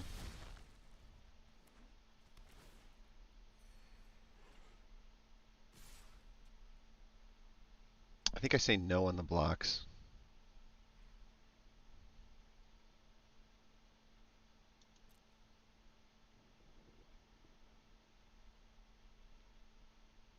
I can't believe he was able to remove out all the way.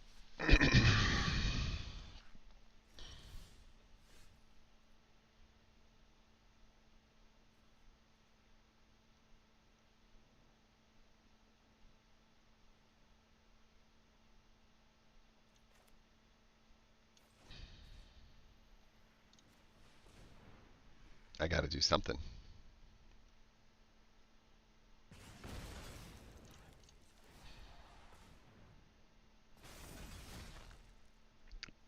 Five, six, seven, 8.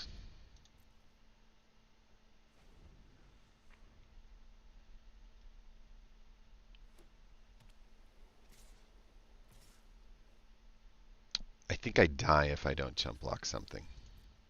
I know it sucks, but he's not playing his cards, and I am just gonna die if I don't do something, right?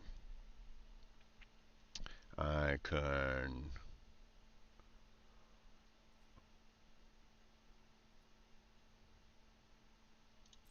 do a whole lot of nothing. What a bummer. God, I just needed that one more. Okay, yeah, doesn't change that much. Take the 5.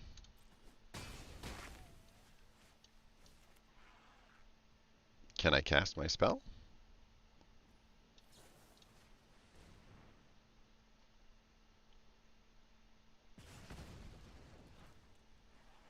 I have to. I need something, right?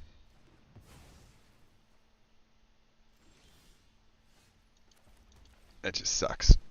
I did not want to do that, but didn't have much of a choice about it.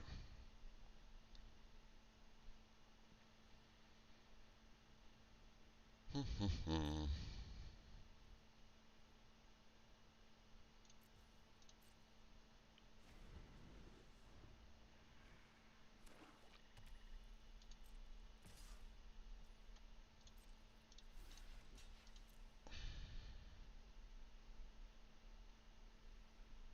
have a lot of removal in this deck, but it doesn't seem to matter because I've drawn around all of my defense.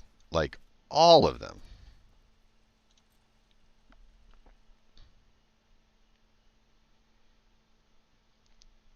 Did you want a card? No. Did you want to? Oh, no. Did you? No. No. No. No. Like, just. I am one removal spell away from being over on this game. It's over, and it's a good game. I just couldn't do it, man. He drew a perfect amount of removal to handle everything I threw at him. And yeah, it was a funner game, but it's not the game I wanted to play. Unfortunately. So close. One in the beginning, and then that's two times five different five different removal spells was all it took. But it's five different removal spells he definitely had.